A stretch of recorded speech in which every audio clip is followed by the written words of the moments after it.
ഒന്നാം അധ്യായത്തിൽ ഇസ്രായേൽ മക്കൾ ബാബിലോന്യ പ്രവാസത്തിലേക്ക് പോയി. The Babylonian exiling time of Israelites, അതാണ് ചാപ്റ്റർ 1 കൊണ്ട് ഉദ്ദേശിക്കുന്നത്. Chapter 2, a meaningful vision or a dream of king നെബൂഖദ്നേസറാണ് ചാപ്റ്റർ 2. അതിലെ പ്രധാന പ്രമേയം. ആ സ്വപ്നം സംബന്ധിച്ച് നമുക്കറിയാം.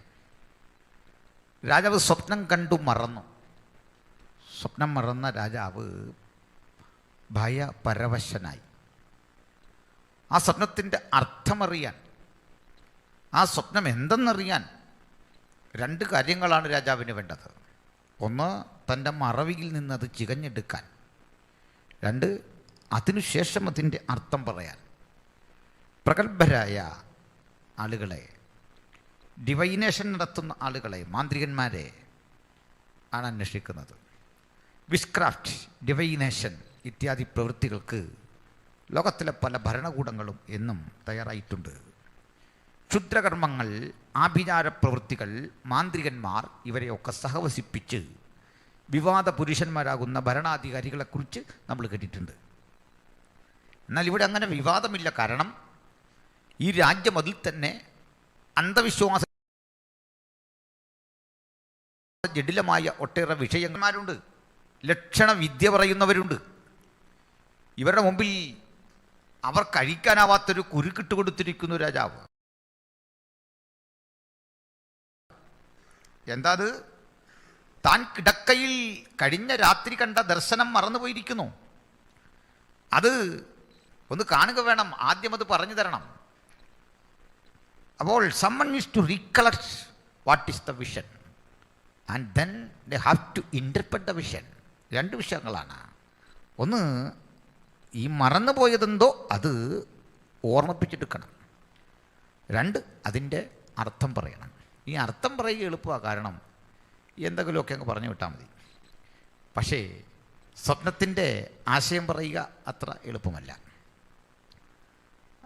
സ്വപ്നം കണ്ടുപിടിക്കുക അത്ര എളുപ്പമല്ല. അതുകൊണ്ട് രാജാവിനെതിരെ 2 വേണം. ആരും തയ്യാറില്ല. ആളുകളെ വിളിച്ചുകൂട്ടി, ശകുനവാദികളെ വിളിച്ചുകൂട്ടി കാര്യം പറഞ്ഞപ്പോൾ അവർ പറയാണ്, അല്ലയോ രാജാവേ, ആദ്യം ഞങ്ങളോട് നീ സ്വപ്നം പറയണം, ഞങ്ങൾ അർത്ഥം പറയാം. അത് കേട്ട് രാജാവ് പറയുന്നത് നടപ്പില്ല. സ്വപ്നവും പറയണം, അർത്ഥവും പറയണം. ശകുനവാദികളും മാന്ത്രികന്മാരും ഒരേ സ്വരത്തിൽ പറഞ്ഞു, ഇന്ന് വരെ ഒരു രാജാവും ഒരു ശകുനവാദികളോടും ഒരു മാന്ത്രികന്മാരോടും ഇങ്ങനെ പറഞ്ഞിട്ടില്ല. പക്ഷെ ഇതെന്താ ഇന്നിങ്ങനെ? അപ്പോൾ നമുക്കൊരു കാര്യം മനസ്സിലായി. ഇന്ന് ഇത്തരത്തിൽ അത്ഭുത സിദ്ധിയുണ്ട് എന്ന് കരുതുന്ന പലരുടെയും ചിന്താഗതികളൊക്കെ വ്യാജമാണ്. എന്ന് പറഞ്ഞാൽ ഭാവി, ഭൂതം, വർത്തമാനം ഒക്കെ പറയുന്ന ആൾ എഴുതി വെച്ചിട്ടുണ്ട്.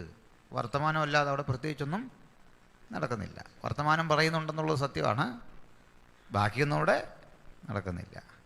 ഇങ്ങനെയുള്ളവൻ്റെയൊക്കെ അടുത്ത് പോയാൽ, ഭാവി അറിയാൻ പോയാൽ, ഭാവി അറിയുക മാത്രമല്ല, ഭൂതം പോകാൻ ഇങ്ങനെയുള്ളവൻ്റെ അടുത്ത് പോകാറുണ്ട്. ഏതാ ഭാവി, ഭൂതം, വർത്തമാനം പറയുന്നവൻ്റെ അടുത്ത് ഭൂതം പോകാൻ ആളുകൾ പോകാറുണ്ട്. ഭൂതമല്ല പോകുന്നത്, നമ്മുടെ ഭാവിയാണ് പോകുന്നത്. കുഞ്ഞുങ്ങളുമായിട്ടൊന്നും ഇങ്ങനെയുള്ളവരുടെ അടുക്കൽ പോകല്ലേ. കാരണം എന്താ? ഭൂതം മാറാൻ പോയതാണ്. പക്ഷെ പോയതെന്താ? ചെന്ന കൊച്ചിൻ്റെ ഭാവി, നമ്മുടെ കൊച്ചുമോൻ്റെ ഭാവി കളയണ്ട, അതുകൊണ്ട് പ്രാർത്ഥിച്ചാൽ മതി. വചനം കർശനമായിട്ട് എതിർക്കുന്നു. ശകുനവാദികളുടെ അരികിൽ പോകരുത്. കർശന എതിർപ്പാണത്. അത്രമാത്രം ബൈബിൾ വെറുക്കുന്ന നീച്ച കൃത്യമാണത്. പക്ഷെ ഒരു രാജ്യം അതിനെ പ്രോത്സാഹിപ്പിക്കുക. പക്ഷേ ഇന്ന് അവർക്ക് അതിൻ്റെ അബദ്ധം മനസ്സിലായത്. ഇങ്ങനെ കോടികൾ സമാഹരിച്ച മാന്ത്രികന്മാർ ഈ ബോർഡുമൊക്കെ തൂക്കി അവിടെ ഇരിക്കുക. അവർ ഭാവി ഭൂതം എന്നൊക്കെ പറഞ്ഞപ്പോൾ പണ്ട് വലിയ ഡിമാൻഡാണ്. പക്ഷേ മരണത്തിൻ്റെ വിധി പുറപ്പെട്ടപ്പോൾ ബോർഡ് എടുത്ത് എല്ലാവരും കളയാൻ തുടങ്ങി. പേടിച്ചുപോയി. വെട്ടുവരാൻ പോവാണ്. രാജാവ് പറഞ്ഞു, ദൈവസന്നിധിയിൽ നിന്ന് വിധി പുറപ്പെട്ട് കഴിഞ്ഞു. This is presidential order. ഇത് രാജാവിൻ്റെ പരമാധികാരിയുടെ ഓർഡറാണ്. നിങ്ങൾക്കിതിനെ ലംഘിക്കാനാവില്ല. വിധി പുറപ്പെട്ടു പോയി. നിങ്ങൾ സമയം ദീർഘിപ്പിക്കും തോറും പൊളിവാക്ക് പറയുവാൻ, വ്യാജം പറയാൻ, തമ്മിലൊക്കാനൊരവസരം കിട്ടും. അതുകൊണ്ട് വെട്ട ആരംഭിച്ചോളാൻ പറഞ്ഞു. രാജാവിൻ്റെ ബുദ്ധി കണ്ടില്ലേ, ഇവന്മാർ കള്ളം പറയാൻ അവസരം കൊടുക്കുന്നില്ല. അതാ കള്ളം മാത്രം പറഞ്ഞ് ശീലിച്ചവൻ ഒടുവിൽ ചെന്ന് കുരുക്കണ്ട. ഒരു കള്ളം പറയാൻ പോലും ഒരു അവസരം കിട്ടാതെ കുരുങ്ങിപ്പോവാണ്. എന്തോരവസ്ഥയാണ്! എന്തു പറ്റി? ഇതാ അടുത്ത ഘട്ടം. വെട്ടാൻ ഉത്തരവിട്ടു, പക്ഷേ വെട്ടാൻ പിടിച്ചത് ശകുനവാദിയല്ല, ഒരു പാവം പ്രാർത്ഥന മനുഷ്യനെ പിടിച്ചു വെട്ടാൻ. അതാകുമ്പോൾ എളുപ്പമാണല്ലോ. ചില ആളുകൾ ഈ നല്ല നല്ല അഭ്യാസമൊക്കെ പഠിക്കും, പക്ഷേ അത് പ്രയോഗിക്കുന്ന പാവപ്പെട്ട ഏതെങ്കിലും ഒരു പാശ്രത്തേകത്താണ്. പുതിയ കലകൾ, അഭ്യാസങ്ങൾ, ജിമ്മ്, ജൂഡോ ഏതാണ്ടെല്ലാം പഠിക്കും, പക്ഷേ തിരിച്ചടിക്കാൻ കെൽപ്പില്ലാത്തൊരുത്തൻ്റെ ദേഹത്ത് ഇത് പരീക്ഷിച്ചിട്ട് കാര്യമുണ്ടോ? ഇങ്ങനെ പരീക്ഷിക്കുന്നത് പോലെ ദാനിയേലിനെ പിടിച്ചു ആദ്യത്തെ വീട്ടിന്. വളരെ സമചിത്തതയോടെ ആത്മസംയമനത്തോടെ ദാനിയേൽ ചോദിക്കുകയാണ്, ഈ രാജസന്നിധിയിൽ ഇത്രയും കഠിനമായൊരു കൽപ്പന വരാൻ കാരണം എന്താ? അപ്പോൾ അറിഞ്ഞില്ലേ കാര്യമൊക്കെ? അവൻ്റെ ചോദ്യം കേട്ടപ്പോഴേ വെട്ടാൻ വന്നവന് ഒന്ന് ശമിച്ചു. നീ അറിഞ്ഞില്ല കാര്യമൊന്നും. കാര്യം ബോധിപ്പിച്ചു. കാര്യം ബോധിപ്പിച്ചപ്പോൾ യാതൊരു ചിത്തവും കൂടാതെ, സംശയമില്ലാതെ ദാനിയേൽ പറയുക, ഇത്രയുള്ള പ്രശ്നം എന്നെ രാജാവിൻ്റെ മുമ്പിൽ കൊണ്ടെത്തിക്കാമോ? ഞാൻ പറയാം ഇതിൻ്റെ ഉത്തരം. എൻ്റെ പക്കലൊരു ആൻസറുണ്ട്, ഉറപ്പാണ്. എത്ര വലിയ ആർജവമാണ് പ്രാർത്ഥിക്കുന്ന ഭക്തൻ്റെ! ഒരു രാജ്യം മുഴുവൻ നേരിടുന്ന പ്രതിസന്ധിക്ക് ഉത്തരം പ്രാർത്ഥിക്കുന്നവൻ്റെ ദർശനങ്ങളുടെ കണ്ണാടിക്കുള്ളിലുണ്ട് എന്നത് ഈ വചനം തരുന്ന ഉറപ്പാണെങ്കിൽ, പ്രവാചകൻ കേവലം ഒരു പേരല്ല, അത് കേവലം ഒരു പദവിയല്ല. ദർശകൻ, ഉള്ളിൽ തിളയ്ക്കുന്നവൻ, ആത്മനിർവൃതിയുള്ളവൻ, ആത്മനിറവുള്ളവൻ. ആ പ്രവാചകൻ തൻ്റെ അടുത്തു വന്ന സേവകനോട് പറയുക, എന്നെക്കൊണ്ട് രാജാവിൻ്റെ മുമ്പിൽ നിർത്തണം. എന്തൊരു തൻ്റെ ഇടം, എന്തൊരാർജവം! ദാനിയേൽ വന്നു. ആദ്യം പറഞ്ഞത്, രാജാവേ, എനിക്ക് ശേഷം മനുഷ്യരെക്കാൾ ഒട്ടും വിശേഷതയില്ല. നമ്മൾ സമ്മതിക്കാത്തൊരു കാര്യം അങ്ങനെ. നമ്മൾ പറയും പലരും അവിടെ ചെന്നു ആ പ്രശ്നം പരിഹരിക്കാൻ, അത് നടന്നില്ല. പക്ഷേ 7-ാം ദിവസം ഞാൻ അവിടെ ചെന്നു, പ്രശ്നത്തിന് പരിഹാരമായി. എന്നാൽ ദാനിയേൽ നേരെ തിരിച്ചാണ്. രാജാവേ, ശേഷം മനുഷ്യരെക്കാൾ എനിക്കൊരു വിശേഷതയില്ല. എന്തിനാ പറഞ്ഞെന്നറിയണ്ട? ആവേശം കയറി ചിലപ്പോൾ ഈ രാജാവ് ദാനിയേലിനെ ദൈവമാക്കി കളയും. അതാ വിഷയം. അപ്പം അതുകൊണ്ട് ശേഷം മനുഷ്യരെന്ന് ഞാൻ വ്യത്യസ്തനല്ല. എനിക്കോ ജീവിച്ചിരിക്കുന്ന ഒരു മനുഷ്യരിൽ നിന്ന് ഒരു വ്യത്യാസവുമില്ല. അടുത്താണ് രസകരവും ആവേശകരവുമായ പ്രഖ്യാപനം. എനിക്ക് വിശേഷതയില്ല, ശേഷം മനുഷ്യരിൽ നിന്ന് വ്യത്യസ്തതയില്ല. പക്ഷേ രഹസ്യങ്ങളെ വെളിപ്പെടുത്തുന്ന ഒരു ദൈവം സ്വർഗത്തിലുണ്ട്. എന്തിനാ ഇങ്ങനെ ഇത്രയും കട്ടിക്ക് പറയുന്നേ? ഇയാൾക്ക് ഒത്തിരി ദൈവങ്ങളെ അറിയാം, പക്ഷേ രഹസ്യങ്ങളെ വെളിപ്പെടുത്തുന്ന ദൈവത്തെ അറിയില്ല. നെബൂഖദ്നേസർ രാജാവിന് പല ദൈവങ്ങളെക്കുറിച്ചറിയാം. ഞാൻ പറഞ്ഞു, നദിയുടെ ദേവത, പിന്നെ അഗ്നി ഒരു ദേവനാണ്, വിദ്യാഭ്യാസത്തിന് ദേവത, മദ്യത്തിന് ദേവത. പക്ഷേ രഹസ്യങ്ങളെ വെളിപ്പെടുത്തുന്ന ഒരു ദൈവം സ്വർഗത്തിലുണ്ട്. ബൈബിൾ മുമ്പോട്ട് വെക്കുന്ന ദർശനം ഏകസത്യ ദൈവത്തെക്കുറിച്ചാണ്. ലോകത്തിൻ്റെ ഇത് കോണിലിരുന്നും ഈ വചനം കേൾക്കുന്ന പ്രിയപ്പെട്ടവരെ, രഹസ്യങ്ങളെ വെളിപ്പെടുത്തുന്ന ഒരു ദൈവം. എത്ര അഭിമാനകരമായ കാര്യമാണ്! വിശാലമായ ഈ പ്രപഞ്ചത്തിന് ഒരു സൃഷ്ടാവ്, ക്രമം തെറ്റാതെ അതിൻ്റെ ഓർബിറ്റലിലൂടെ സഞ്ചരിക്കുന്ന ഈ ഭൂമിക്ക് പിന്നിൽ ഒരു സൃഷ്ടാവ്, സൂര്യചന്ദ്ര നക്ഷത്രാദികളെ കൃത്യമായ പന്താവിൽ യാത്ര ചെയ്യാൻ കോടാനുകോടി വർഷങ്ങൾ ആ ഭ്രമണചക്രങ്ങളെ തിരിക്കുന്ന ഒരു ജഗത് നിയന്താവ്, സകലത്തിനും കാരണഭൂതനായ ഒരുവൻ, ഒരേ ഒരു ദൈവം. ആ ദൈവത്തെ തിരിച്ചറിയുന്ന നമുക്കും ഉലകത്തോട് മുഴുവൻ വിളിച്ചു പറയാം, ദൈവം ഒരുവനല്ലോ. ദൈവത്തിനും മനുഷ്യർക്കും മധ്യസ്ഥനൊരുവൻ, അനേകർക്ക് വേണ്ടി മറവിലയായി തന്നെത്താൻ ഏൽപ്പിച്ചു കൊടുത്ത മനുഷ്യനായ ക്രിസ്തു യേശു തന്നെ. ഹല്ലേലൂയ. ദാനിയേൽ ദൈവത്തെ സ്തുതിച്ചുകൊണ്ട് ഇത്രയും പറഞ്ഞിട്ട് സ്വപ്നം വ്യാഖ്യാനിക്കുന്ന ഭാഗത്തേക്ക് അടക്കുന്നു. ആദ്യം സ്വപ്നം പറയുന്നു. ഈ പ്രവചനം, ദാനിയേൽ പ്രവചനം 2-ാം അധ്യായം 30 മുതലുള്ള വാക്യങ്ങളിലേക്ക് നമുക്ക് കടക്കാം. സശ്രദ്ധം ബാക്കി ആളുകൾ അത് വീക്ഷിച്ചാലും. ഓക്കെ, ദാനിയേൽ 2:30 മുതൽ. എനിക്കോ ജീവനോടിരിക്കുന്ന യാതൊരുത്തനേക്കാളും അധികമായ ജ്ഞാനമൊന്നും ഉണ്ടായിട്ടല്ല. അധികമായ ജ്ഞാനമുണ്ടായിട്ടേ അല്ല. പിന്നെ രാജാവിനോട് അർത്ഥം ബോധിപ്പിക്കേണ്ടതിനും തിരുമനസ്സിലെ വിചാരം തിരുമനസ്സുകൊണ്ട് അറിയേണ്ടതിനും അത്രേ ഈ രഹസ്യം എനിക്ക് വെളിപ്പെട്ടിരിക്കുന്നത്. ഈ രഹസ്യം എനിക്ക് വെളിപ്പെട്ടതാണ്. എനിക്ക് വെളിപ്പെട്ടു രാജാവേ. അത് തിരുമനസ്സി അർത്ഥമറിഞ്ഞേ പറ്റൂ, അതെനിക്ക് വെളിപ്പെട്ടു കഴിഞ്ഞു. പറഞ്ഞാൽ വായിക്കാം. രാജാവ് കണ്ട ദർശനമോ ആ വലിയൊരു ബിംബം, ആ വലിപ്പമേറിയതും ആ വിശേഷ ശോഭയുള്ളതുമായ ആ ബിംബം തിരുമുമ്പിൽ നിന്നു. രാജാവ് കണ്ടത് വലിപ്പമേറിയൊരു ബിംബം. ആ ബിംബം വിശേഷ ശോഭയേറിയതായിരുന്നു. അത് തിരുമുമ്പിൽ നിന്നു. അതിന്റെ രൂപം ഭയങ്കരമായിരുന്നു. അതിന്റെ രൂപം ഭയങ്കരമായിരുന്നു. ആ ബിംബത്തിന്റെ തല തങ്കം കൊണ്ടും. അപ്പൊ ഗോൾഡൻ ഹെഡ്, തല തങ്കം കൊണ്ട്. പിന്നെ നെഞ്ചും കൈയും വെള്ളി കൊണ്ടും. ചെസ്റ്റ് ആൻഡ് ഹാൻഡ്സ്, അത് വെള്ളി കൊണ്ട്, സിൽവർ. വയറും അരയും താമ്രം കൊണ്ടും. തുട ഇരുമ്പ് കൊണ്ടും. കാൽപാതി ഇരുമ്പ് കൊണ്ടും. ബ്രാസ് ആണ്, കോപ്പറല്ല, ബ്രാസ് ആണ്. നെക്സ്റ്റ് പാതി കളിമണ്ണ് കൊണ്ടുമായിരുന്നു. ആ അപ്പോൾ അതിൻ്റെ കാല് ഇരുമ്പാണ്, തുട ഇരുമ്പാണ്, കാൽ പാതി കളിമണ്ണും പാതി ഇരുമ്പും. ഈ ബിംബം ഒരു സിങ്ക്രറ്റിക് മെറ്റലാണ് അതിൻ്റെ ആ നിർമ്മാണം. അതിൻ്റെ പ്രത്യേകത കേൾക്കുക. ഒരു മനുഷ്യരൂപം, ഒരു പുരുഷൻ്റെ രൂപം എന്ന് സങ്കല്പിക്കാം. തല തങ്കം കൊണ്ട് ഉള്ളതാണ്. അങ്ങനെയുള്ള ആരെങ്കിലും ഇന്നിവിടെ ഉണ്ടെങ്കിൽ ഒന്ന് കൈ പൊക്കിക്കാട്ടെ. ഇല്ല. നെഞ്ചും കൈയും വെള്ളിയുണ്ട്? ഇല്ല. അപ്പം നമ്മളാരുമല്ല, ഒരു വിശേഷ ശോഭയുള്ള ബിംബം. ചില ആളുകൾ എന്താണ് കേൾക്കുന്നറിയാതെ കൈ പൊക്കും. അങ്ങനെ ആരെങ്കിലും ഉണ്ടോ എന്നറിയാനാണ് ഞാൻ ചോദിച്ചത്. അപ്പോൾ തല തങ്കം കൊണ്ട്, നെഞ്ചും കയ്യും വെള്ളി കൊണ്ട്, അരയും വയറും താമ്രം കൊണ്ട്, തുട ഇരുമ്പ് കൊണ്ട്, കാൽപാതി കളിമണ്ണ് പാതി ഇരുമ്പ്. ഈ ക്രമം അനുസരിച്ച് ഒന്ന് പറയാമോ എന്ന് സ്വന്തം മനസാക്ഷിയോട് ചോദിച്ചാട്ടെ. ഞാൻ ഒന്നുകൂടി ആവർത്തിക്കുന്നു, പഠിക്കാൻ എളുപ്പം. താഴേക്ക് വരും തോറും വില കുറഞ്ഞു വരും. സ്വർണം, വെള്ളി, താമ്രം, ഇരുമ്പ്, കളിമണ്ണും ഇരുമ്പും. ഒന്ന് ആലോചിച്ച് നോക്കിയേ. തല തങ്കം കൊണ്ട്, നെഞ്ചും കയ്യും വെള്ളി കൊണ്ട്, വയറ് താമ്രം കൊണ്ട്, അരയും വയറും താമ്രം കൊണ്ട്, തുട ഇരുമ്പ് കൊണ്ട്, കാൽ പാതി കളിമണ്ണും പാതി ഇരുമ്പും ചേർന്നൊരു മിശ്രിതം, ഒരു ഭീമാകാര മനുഷ്യബിംബം. അത് നിൽക്കുന്ന വിശേഷ ശോഭയുള്ള ഒരു ബിംബത്തെ രാജാവ് കണ്ടു. പിന്നെ തിരുമനസ്സുകൊണ്ട് നോക്കിക്കൊണ്ടിരിക്കുമ്പോൾ കൈ തൊടാതെ ഒരു കല്ല് പറഞ്ഞു വന്നു. ബിംബത്തെ ഇരുമ്പും കളിമണ്ണും കൊണ്ടുള്ള കാലിൽ അടിച്ചു തകർത്തു കളഞ്ഞു. ബിംബത്തിന്റെ കാലിൽ ഇരുമ്പും കളിമണ്ണും ചേർന്ന മിശ്രിതത്തിലെ കാഞ്ഞു വന്നടിച്ചു. കൈ തൊടാത്തൊരു കല്ല്. ആ കല്ല് ഇടിച്ച് തകർന്ന് ഈ ബിംബം തവിട്ട് പൊടിയാകുന്ന കാഴ്ച.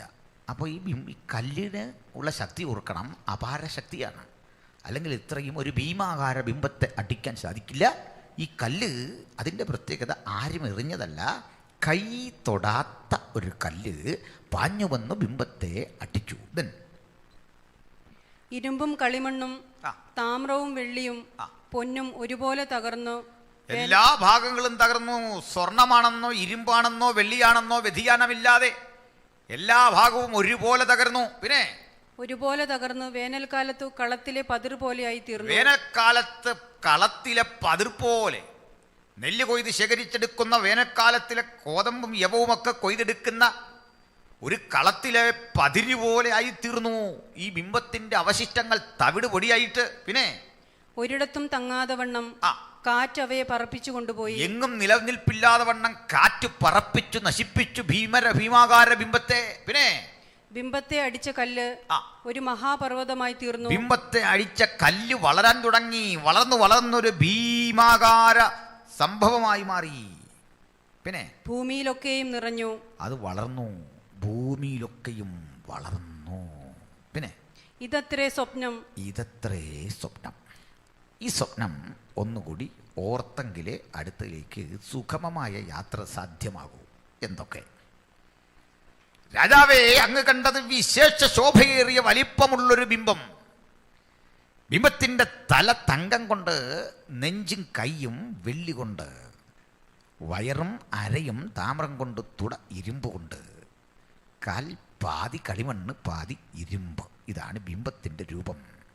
ഒരു സമ്മിശ്ര ലോഹബിംബം, ഒരു സിങ്ക്രറ്റിക് മെറ്റലുകൾ ചേർന്നുണ്ടായ ഒരു ഐഡൽ. ഇതാണ് കണ്ടത്. ഇത് കണ്ട് രാജാവ് ഭയന്നൊന്നുമില്ല. ബിംബം കണ്ടാൽ സാധാരണഗതി രാജാവ് ഭയക്കേണ്ട കാര്യമില്ല. കാരണം അയാൾ വ്യാവസായിക അടിസ്ഥാനത്തിൽ ബിംബം ഉണ്ടാക്കുന്ന ആൾ തന്നെയാണ്. ഇതിലും വലിയ ബിംബം വേണമെങ്കിൽ പുള്ളി ഒറ്റ നേരം കൊണ്ട് ഉത്തരവിട്ടുണ്ടാക്കും. അതുകൊണ്ട് ബിംബമല്ല പുള്ളിയെ ഭയപ്പെടുത്തിയ. ബിംബത്തിൻ്റെ കാൽപാദത്തിലേക്ക് കൈ തൊടാത്ത ഒരു കല്ല് പാഞ്ഞു വന്നു കൊണ്ടു. അതുമല്ല ഭയപ്പെടുത്തിയത്. ബിംബം മറിഞ്ഞതൊന്നുമല്ല വിഷയം. ബിംബം മറിഞ്ഞു, അതൊരഘാതമുണ്ടാക്കി. പക്ഷേ അടുത്ത ഘട്ടം ഈ കല്ല് വളരാൻ തുടങ്ങി. വളർന്ന് വളർന്ന് വളർന്ന് ഒരു മഹാപർവ്വതമായി. ബിംബത്തിൻ്റെ സ്ഥാനം അപഹരിച്ചുകൊണ്ട് കല്ലൊരു മഹാപർവ്വതമാകുന്ന കാഴ്ച രാജാവ് കണ്ട് നടുങ്ങി. ആ നടുക്കത്തിൻ്റെ ഓർമ്മകൾ വിട്ടുമാറും മുമ്പ് സ്വപ്നം മറന്നു. സ്വപ്നം മറന്നവൻ അസഹിഷ്ണുതയോടെ നേരം വെളുത്തപ്പോൾ ഓർത്തെടുക്കാൻ വിമിഷ്ടപ്പെട്ടു. അത് തിരികെ കിട്ടുന്നില്ല. ശകുനവാദികളെ, മാന്ത്രികന്മാരെ ഒക്കെ വിളിച്ചു, വ്യാഖ്യാനിക്കാനാവുന്നില്ല. പക്ഷെ ഒടുവിൽ ദൈവപുരുഷന ദൗത്യം ഏറ്റെടുത്തുകൊണ്ട് കടന്നു വന്ന് ഉത്തരവാദിത്ത ബോധത്തോടെ സ്വപ്നമാതി പറയുന്നു. ഇനി അതിൻ്റെ അർത്ഥത്തിലേക്ക് കടക്കുകയാണ്. അതും തിരുവെഴുത്തിലുണ്ട്, വായിക്കാം. അർത്ഥവും അടിയങ്ങൾ തിരുമനസ്സിനെ അറിയിക്കാം. ഇവിടെ അടിയങ്ങൾ എന്നായി അല്ലേ? നമ്മുടെ പിള്ളേരുണ്ട് കളത്തിൽ, പ്രാർത്ഥനാ മനുഷ്യരായിട്ട് അവർ കൂടെ ഉണ്ട്. ബാക്കി വായിച്ചു. രാജാവേ, തിരുമനസ്സുകൊണ്ട് രാജാതി രാജാവാകുന്നു. സ്വർഗസ്ഥനായ ദൈവം തിരുമനസ്സിലേക്ക് രാജ്യത്വവും ഐശ്വര്യവും ശക്തിയും മഹത്വവും നൽകിയിരിക്കുന്നു. അപ്പോൾ ഒരു കാര്യം മനസ്സിലാക്കണം, ലോകത്തെല്ലാ ഭരണാധികാരികളെയും വാഴിക്കുന്നത് ദൈവമാണ്. ഐശ്വര്യമൊക്കെ രാജാക്കന്മാർക്കും മന്ത്രിമാർക്കും കൊടുത്തിരിക്കുന്നു. ആ ബോധമുണ്ടാകണം എല്ലാവർക്കും. ഹല്ലേലൂയ. അടുത്തത്, മനുഷ്യർ പാർക്കുന്നിടത്തൊക്കെയും അവരെയും കാട്ടിലെ മൃഗങ്ങളെയും ആകാശത്തിലെ പക്ഷികളെയും അവൻ തൃക്കൈയിൽ തന്നു. പിന്നെ എല്ലാറ്റിനും തിരുമനസ്സിലെ അധിപതിയാക്കിയിരിക്കുന്നു. പിന്നെ പൊന്നുകൊണ്ടുള്ള തല തിരുമനസ്സുകൊണ്ട് തന്നെ. അതുകൊണ്ട് ഈ പ്രപഞ്ചത്തിൻ്റെ മുഴുവൻ അധികാരം നിന്റെ പക്കല. ഒരു കണക്കിന് തങ്കം കൊണ്ടുള്ള തല തിരുമനസ്സാണ് എന്ന് പറയാൻ കാരണമുണ്ട്. ഈ മെസപ്പൊട്ടേമിയൻ സംസ്കാരം എന്നത് വിശ്വസംസ്കാരത്തിൻ്റെ കളിത്തൊട്ടിൽ എന്നാണ് ഹെറോഡോട്ടസ് വിശേഷിപ്പിച്ചത്. ലോകത്തിലെ എല്ലാ സംസ്കാരങ്ങളെയും ഇത് സ്വാധീനിച്ചു. ഞാനതിന് ചില തെളിവുകൾ കൂട്ടി പറയാം. ലോകത്ത് മിക്ക രാജ്യങ്ങൾക്കും ഭരണഘടനയുണ്ട്. അപൂർവം ചില രാജ്യങ്ങൾക്കാണ് ഭരണഘടന ഇല്ലാത്തത്. കീഴ്വഴക്കങ്ങളെ ആധാരമാക്കി ഭരിക്കുന്ന ചില രാജ്യങ്ങളുണ്ട്. ഇന്ത്യ പോലെയുള്ള നമ്മുടെ രാജ്യത്തിനുമൊക്കെ ജനാധിപത്യപരമായ ഭരണഘടനയുണ്ട്, ശിക്ഷാ നിയമങ്ങളുണ്ട്. ശിക്ഷണ നടപടികളടക്കമുള്ള നിയമസംഹിതകൾ ലോകത്താദ്യമുണ്ടാകുന്നത് മെസപ്പൊട്ടേമിയയിൽ ആയിരുന്നു. പണ്ട് മെസപ്പൊട്ടേമിയ ഭരിച്ചൊരു രാജാവുണ്ടായിരുന്നു. പേര് ഹമ്മൂറബി എന്നായിരുന്നു. എങ്ങനെ പേര്? ഹമ്മൂറബി. ഹമ്മൂറബി. ഉൽപ്പത്തി 14:1 ഒന്ന് വായിച്ചുള്ളൂ. ഉൽപ്പത്തി 14:1.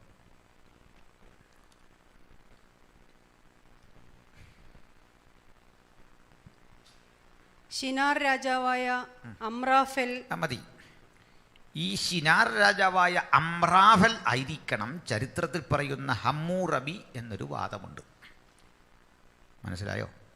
അത് ശരിയോ തെറ്റോ എന്നുള്ള തർക്കം അവർ തങ്ങൾ തീർക്കട്ടെ, നമുക്കതിനകത്ത് ഇടപെടേണ്ട കാര്യമില്ല. അമ്രാഫലും ഹമ്മൂറബിയും രണ്ടാണോ? രണ്ടും ഒരാളാണോ? പക്ഷെ ഈ ഹമ്മൂറബിയാണ് തൻ്റെ നാടിൻ്റെ നാനാഭാഗങ്ങളിൽ അല്പം വളവും അപ്പോൾ തന്നെ ഒരു സ്ക്വയർ വിധത്തിൽ കട്ട് ചെയ്തെടുത്ത കല്ലുകളിൽ 282 അടി വലിപ്പമുള്ള വിസ്തൃതമായ കല്ലുകളിൽ നിയമസംഹിതകളുണ്ടാക്കി തൻ്റെ നാടിൻ്റെ പ്രധാന ഇടങ്ങളിൽ സ്ഥാപിച്ചു വച്ചു.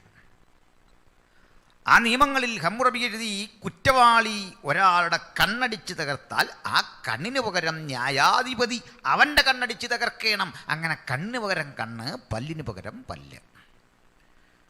മോശയിക നിയമാവലിയടക്കം ലോകത്തിൻ്റെ പലയിടങ്ങളിൽ നിന്നും കണ്ണിന് പകരം കണ്ണ്, പല്ലിന് പകരം പല്ല് ഇത്യാദിയുള്ള നിയമസംഹിതകൾ നിലനിൽക്കുമ്പോൾ ആ നിയമസംഹിതകളുടെ മുഴുവൻ തലതൊട്ടപ്പൻ്റെ പേര് ഹമ്മൂറബി.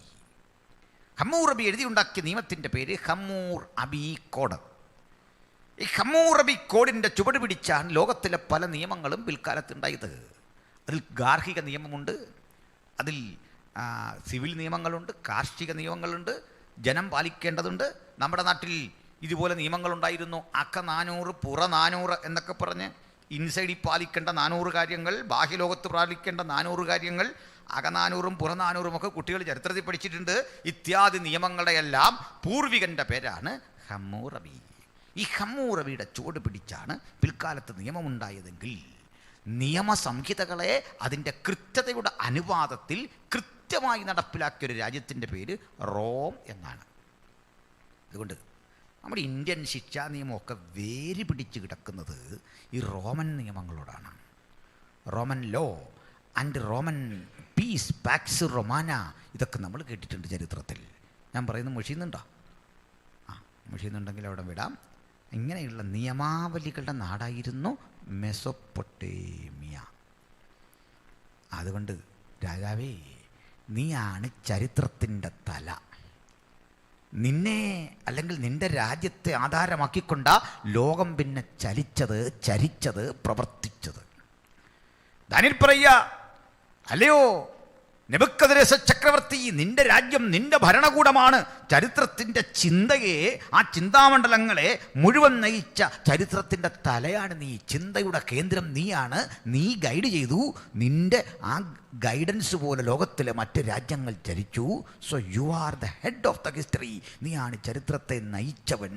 അതുകൊണ്ട് ഗോൾഡൻ ഹെഡ് നിന്റെ രാജ്യം തന്നെ. അത് പറയുമ്പോൾ ഇന്നലെ പറയാതെ വിട്ടുകളഞ്ഞ ഒരു ഭാഗം കൂടി പറയാം. ഈ നെബൂഖദ്നേസർ ആഡംബര വിഭൂഷിതനായി രാജ്യം ഭരിച്ചു. അയാൾ ഉണ്ടാക്കിയ പട്ടണത്തെക്കുറിച്ചൊക്കെ ഞാൻ പറഞ്ഞു. ഈ പട്ടണത്തിൽ അദ്ദേഹം നടത്തിയ മറ്റൊരു നിർമ്മാണ പ്രവൃത്തിയെക്കുറിച്ച് ഞാൻ പറയാം. അദ്ദേഹം ഒരു ഗ്രാമീണ സ്ത്രീയെ വിവാഹം കഴിച്ചൊരു ഗ്രാമീണ പെൺകുട്ടിയെ. അവൾ വനവാസിയായ ഒരു രാജാവിൻ്റെ മകളായിരുന്നു.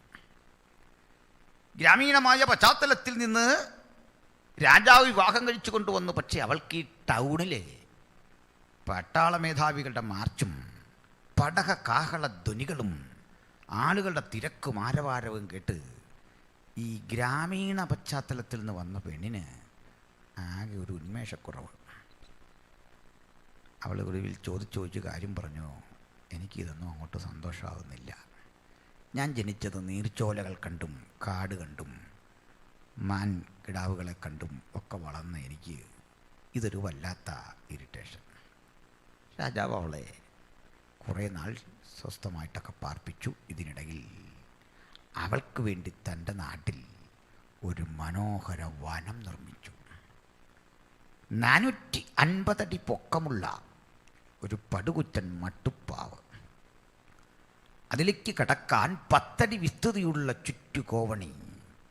അതിങ്ങനെ മല പോലെ നിർമ്മിച്ച ഈ മട്ടുപ്പാവിന് മുകളിലേക്ക് കടന്നു ചെല്ലാനുള്ള വഴിയാണ്. പലയിടങ്ങളിലായി ജലസംഭരണികൾ ഉണ്ടാക്കിയിട്ട് യൂഫ്രട്ടീസ് നദിയിലെ വെള്ളം അടിമകളെ കൊണ്ട് ചക്രം ചവിട്ടി കറക്കി തെറിപ്പിച്ച് മുകളിലെത്തിച്ച് മുകളിൽ ജലധാരയുണ്ടാക്കി. ആ ജലധാരയുടെ ഭംഗിയാർന്ന ശീതളമായ കാറ്റും സൗകര്യങ്ങളും ഏറ്റ് ചെടികളും മറ്റിതര സസ്യങ്ങളുമൊക്കെ നട്ടുവച്ചിട്ട് ഏറ്റവും മുകളിൽ നല്ല വൃക്ഷങ്ങൾ. ഇതിന് മുകളിൽ ഒരു ചെറിയ കൊട്ടാരം. ദൂരെ നിന്നെത്തുന്ന കാറ്റും പൂക്കളുടെ സുഗന്ധവും പക്ഷികളുടെ കളരവവും എല്ലാം അവിടെ സൃഷ്ടിച്ചുകൊണ്ട് 450 അടി വിസ്തൃതിയിൽ ഉയരത്തിൽ പണി കഴിപ്പിച്ചിരിക്കുന്ന ഈ മഹത്തരമായ ഈ പൂന്തോട്ടം, ഈ ഗാർഡൻ പട്ടണത്തിൻ്റെ ഏത് ദൂരത്തുകൂടി പോകുന്ന ആളിനും തൊട്ടടുത്താണെന്ന് തോന്നും. അത്ര ഭംഗി. അതുകൊണ്ട് പുരാതന ലോകം ഈ ഗാർഡനൊരു പേരിട്ടു, ദ ഹാങ്ങിങ് ഗാർഡൻ ഓഫ് ബാബിലോണിയ. അത് 7 വണ്ടേഴ്സ് ഓഫ് ദ വേൾഡിൽ പരിഗണിക്കുന്നുണ്ടെന്ന് നമുക്കറിയാം. പൗരാണിക ലോകത്തിലെ പിരമിഡുകൾക്കൊപ്പം, ഗിസയിലെയും മറ്റും പിരമിഡുകൾക്കൊപ്പം ആ വിധത്തിലുമൊക്കെ പരിഗണിക്കപ്പെടുന്ന ഒരു അത്ഭുതമായിരുന്നു ബാബിലോണിലെ സഞ്ചരിക്കുന്ന തൂക്കുവനം, ദ ഹാങ്ങിങ് ഗാർഡൻ ഓഫ് ബാബിലോണിയ. എന്നിട്ട് ഇതിൻ്റെ മുകളിൽ കൂടി നടന്നും ആ സ്ഥലമൊക്കെ കണ്ടുകൊണ്ട് രാജാക്കന്മാർ പറയുന്നേ, ഇത് ഞാൻ എൻ്റെ പ്രതാപത്തിൻ്റെ മഹത്വത്തിനായി പടുത്തുയർത്തിയിരിക്കുന്ന മഹതിയാം ബാബേലല്ലയോ ഇത്?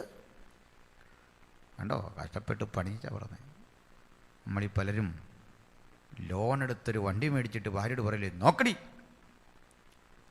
നീ ചിന്തിക്കുന്നവരൊന്നുമല്ല നമ്മുടെ കാര്യങ്ങൾ. ഇതുപോലല്ലായിരുന്ന പുള്ളി, അല്ല പടുകുറ്റൻ ബിൽഡിങ് കണ്ടില്ലേ. എന്നിട്ടാ പറഞ്ഞത്, ഭാര്യയ്ക്ക് മേടിച്ചു കൊടുത്താൽ നമ്മൾക്കൊരു സാരി മേടിച്ചു കൊടുക്കുന്ന എത്ര നിർബന്ധിച്ച് കഴിഞ്ഞാൽ. പക്ഷെ നെബൂഖദ്നേസറിനെ കണ്ടോ, എന്താ കൊടുത്തതെന്ന്? ഒരു പടുകുറ്റൻ കൊട്ടാരം. ഇനി ഇയാളെ ചരിത്രത്തിൻ്റെ സുവർണ തല, ഗോൾഡൻ ഹെഡ് എന്ന് വിളിക്കുന്നതിൽ ആർക്കെങ്കിലും കംപ്ലൈൻ്റ് ഉണ്ടോ?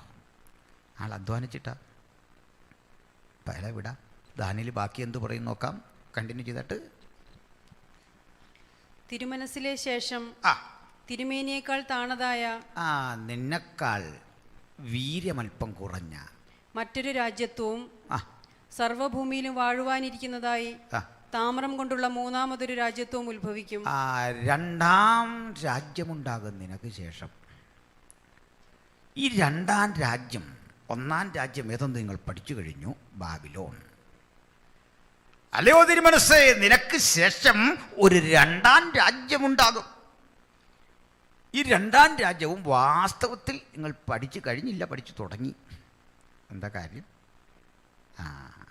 മേദ്യരും പാർസികളും ഒരുമിച്ച് വന്ന് ഒറ്റക്കെട്ടായി ഒരലയൻസ്. മേദ്യനായ ദാര്യാവേശും കോരശും ഒരുമിച്ച് ചേർന്ന് ഈ ബാബിലോണിനെ തകർപ്പണമാക്കി ഒരു പുതു സാമ്രാജ്യമായി മാറുന്ന സംഭവം വരെ ഇന്നലെ നമ്മൾ പറഞ്ഞു നിർത്തി. ഇതാണ് ഈ രണ്ടാം രാജ്യം. അതിനെ രണ്ട് കൈ കാണിക്കുന്നത്, നെഞ്ചും കൈകളും സൂചിപ്പിച്ചത് രണ്ട് രാജ്യങ്ങളുടെ കോർഡിനേഷൻ. അവ ഒരുമിച്ചൊരു അലയൻസ്. ബാബിലോൺ തോൽപ്പിച്ചപ്പോൾ നെഞ്ചും കൈയും വെള്ളി കൊണ്ട്, സ്വർണത്തെക്കാൾ വില കുറഞ്ഞത് എന്ന് പറഞ്ഞാൽ പോരാ, അങ്ങേയറ്റം വില കുറഞ്ഞത്.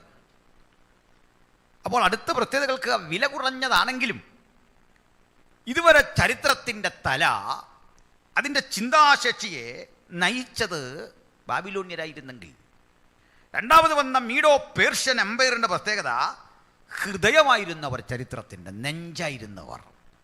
കാരണം മനുഷ്യത്വം ഏറെയുള്ള രാജാക്കന്മാർ, ക്രൂരതയുടെ പര്യായമായ രാജാക്കന്മാരെ വിട്ടു മനുഷ്യത്വത്തിലേക്ക് മാറുന്നു. അവരാണ് ഇസ്രായേൽ മക്കളെ തിരികെ നാട്ടിലെത്തിക്കുന്നത്. പക്ഷെ മറ്റൊരു പ്രശ്നവും കാണുക, ഈ രാജാധികാരം പണ്ട് ബാബിലോണിൽ നെബൂഖദ്നേസറിന് ഉള്ളതുപോലെ രണ്ടാം രാജ്യത്ത് കാണുന്നില്ല. അധികാരം പരിമിതമാണ്. കാരണം ഒരു രാജാവ് ഈ സിംഹക്കുഴിയിൽ വീണ ദാനിയേലിനെ ഒന്ന് പോക്കിയെടുക്കാൻ നേരം വെളുക്കുവോലം പണിപ്പെട്ടിട്ടും കമ്മിറ്റി സമ്മതിക്കുന്നില്ല. ജനാധിപത്യം ശക്തമാണ്. രാവിലെ രാജാവ് എണ്ണീറ്റ് കട്ടൻ ചായ അടിക്കുന്നതിന് മുമ്പ് ചോദിക്കുക, നിന്റെ ദൈവം സിംഹത്തിൻ്റെ ഗുഹയിൽ നിന്നെ രക്ഷിപ്പാൻ പ്രാപ്തനായോ? കണ്ടോ, സ്വർണത്തിൽ നിന്ന് വെള്ളിയിലേക്കുള്ള അധപ്പതനം. രാജാവിന് അധികാരമില്ല. പക്ഷെ മൂന്നാം സാമ്രാജ്യം അതല്ല, കളി മാറുക. വായിച്ചു. സർവഭൂമിയിലും വാഴുവാനിരിക്കുന്നതായി താമ്രം കൊണ്ടുള്ള മൂന്നാമതൊരു രാജ്യത്വവും ഉത്ഭവിക്കും. അടുത്തത് വയറാണ്. തല ചിന്തയുടെ ഇരിപ്പിടം, നെഞ്ച് ഹൃദയത്തിൻ്റെ ഇരിപ്പിടം, സ്നേഹത്തിൻ്റെയും പരിഗണനയുടെ ഒക്കെ ഇരിപ്പിടമാണെങ്കിൽ വയറ് ദഹനമാണ് അതിൻ്റെ ജോലി, ഭക്ഷിച്ച് തീർക്കുക. മൂന്നാമത് വന്ന ഈ സാമ്രാജ്യത്തിൻ്റെ പ്രത്യേകത കേൾക്കുക. ലോകത്തെ മുഴുവൻ ഭക്ഷിച്ച് തൻ്റെ ശരീരത്തിൻ്റെ ഭാഗമാക്കിയിട്ടും വിശപ്പടങ്ങാത്ത, ഉലകത്തെ മുഴുവൻ വെട്ടിപ്പിടിക്കാൻ വ്യഗ്രതയോടെ കടന്നു വരുന്ന മഹാനായ അലക്സാണ്ടറുടെ ഗ്രീക്ക് സാമ്രാജ്യം. എത്ര തിന്നിട്ടും മതി വരുന്നില്ല. ആക്രമിച്ച് മുന്നേറുന്ന ഒരു മൂന്നാം സാമ്രാജ്യം. അത് ഞാൻ അല്പം കഴിഞ്ഞ് ബൈബിളിൽ തന്നെ തെളിവോടെ ഉദ്ധരിക്കാം. ഈ പറഞ്ഞ ഓരോ കാര്യങ്ങളും തൽക്കാലം ബിംബത്തെക്കുറിച്ച് പഠിച്ചു പോകുക അത്യാവശ്യം. മനസ്സിലായോ? കാര്യം പിടികിട്ടുന്നോ? അപ്പോൾ first one Babylonia, second one Medo Persia, third one Greece, Alexander the Great. മൂന്നെണ്ണം നിങ്ങൾ പഠിച്ചു കഴിഞ്ഞു. ഇപ്പോഴേക്കും നമ്മുടെ പഴയ നിയമ ബൈബിൾ ഏതാണ്ട് അവസാനിച്ചിട്ട് അവിടെയും കടന്ന് ഓവർലാപ്പ് ചെയ്ത് കയറിയിരിക്കുന്നു ചരിത്രം. കാരണം പഴയ നിയമത്തിൻ്റെ ആദ്യ കൃതികൾ രൂപപ്പെടുന്നത് ഉൽപ്പത്തിയും യോബൊക്കെയാണ് ആദ്യത്തെ കൃതികൾ.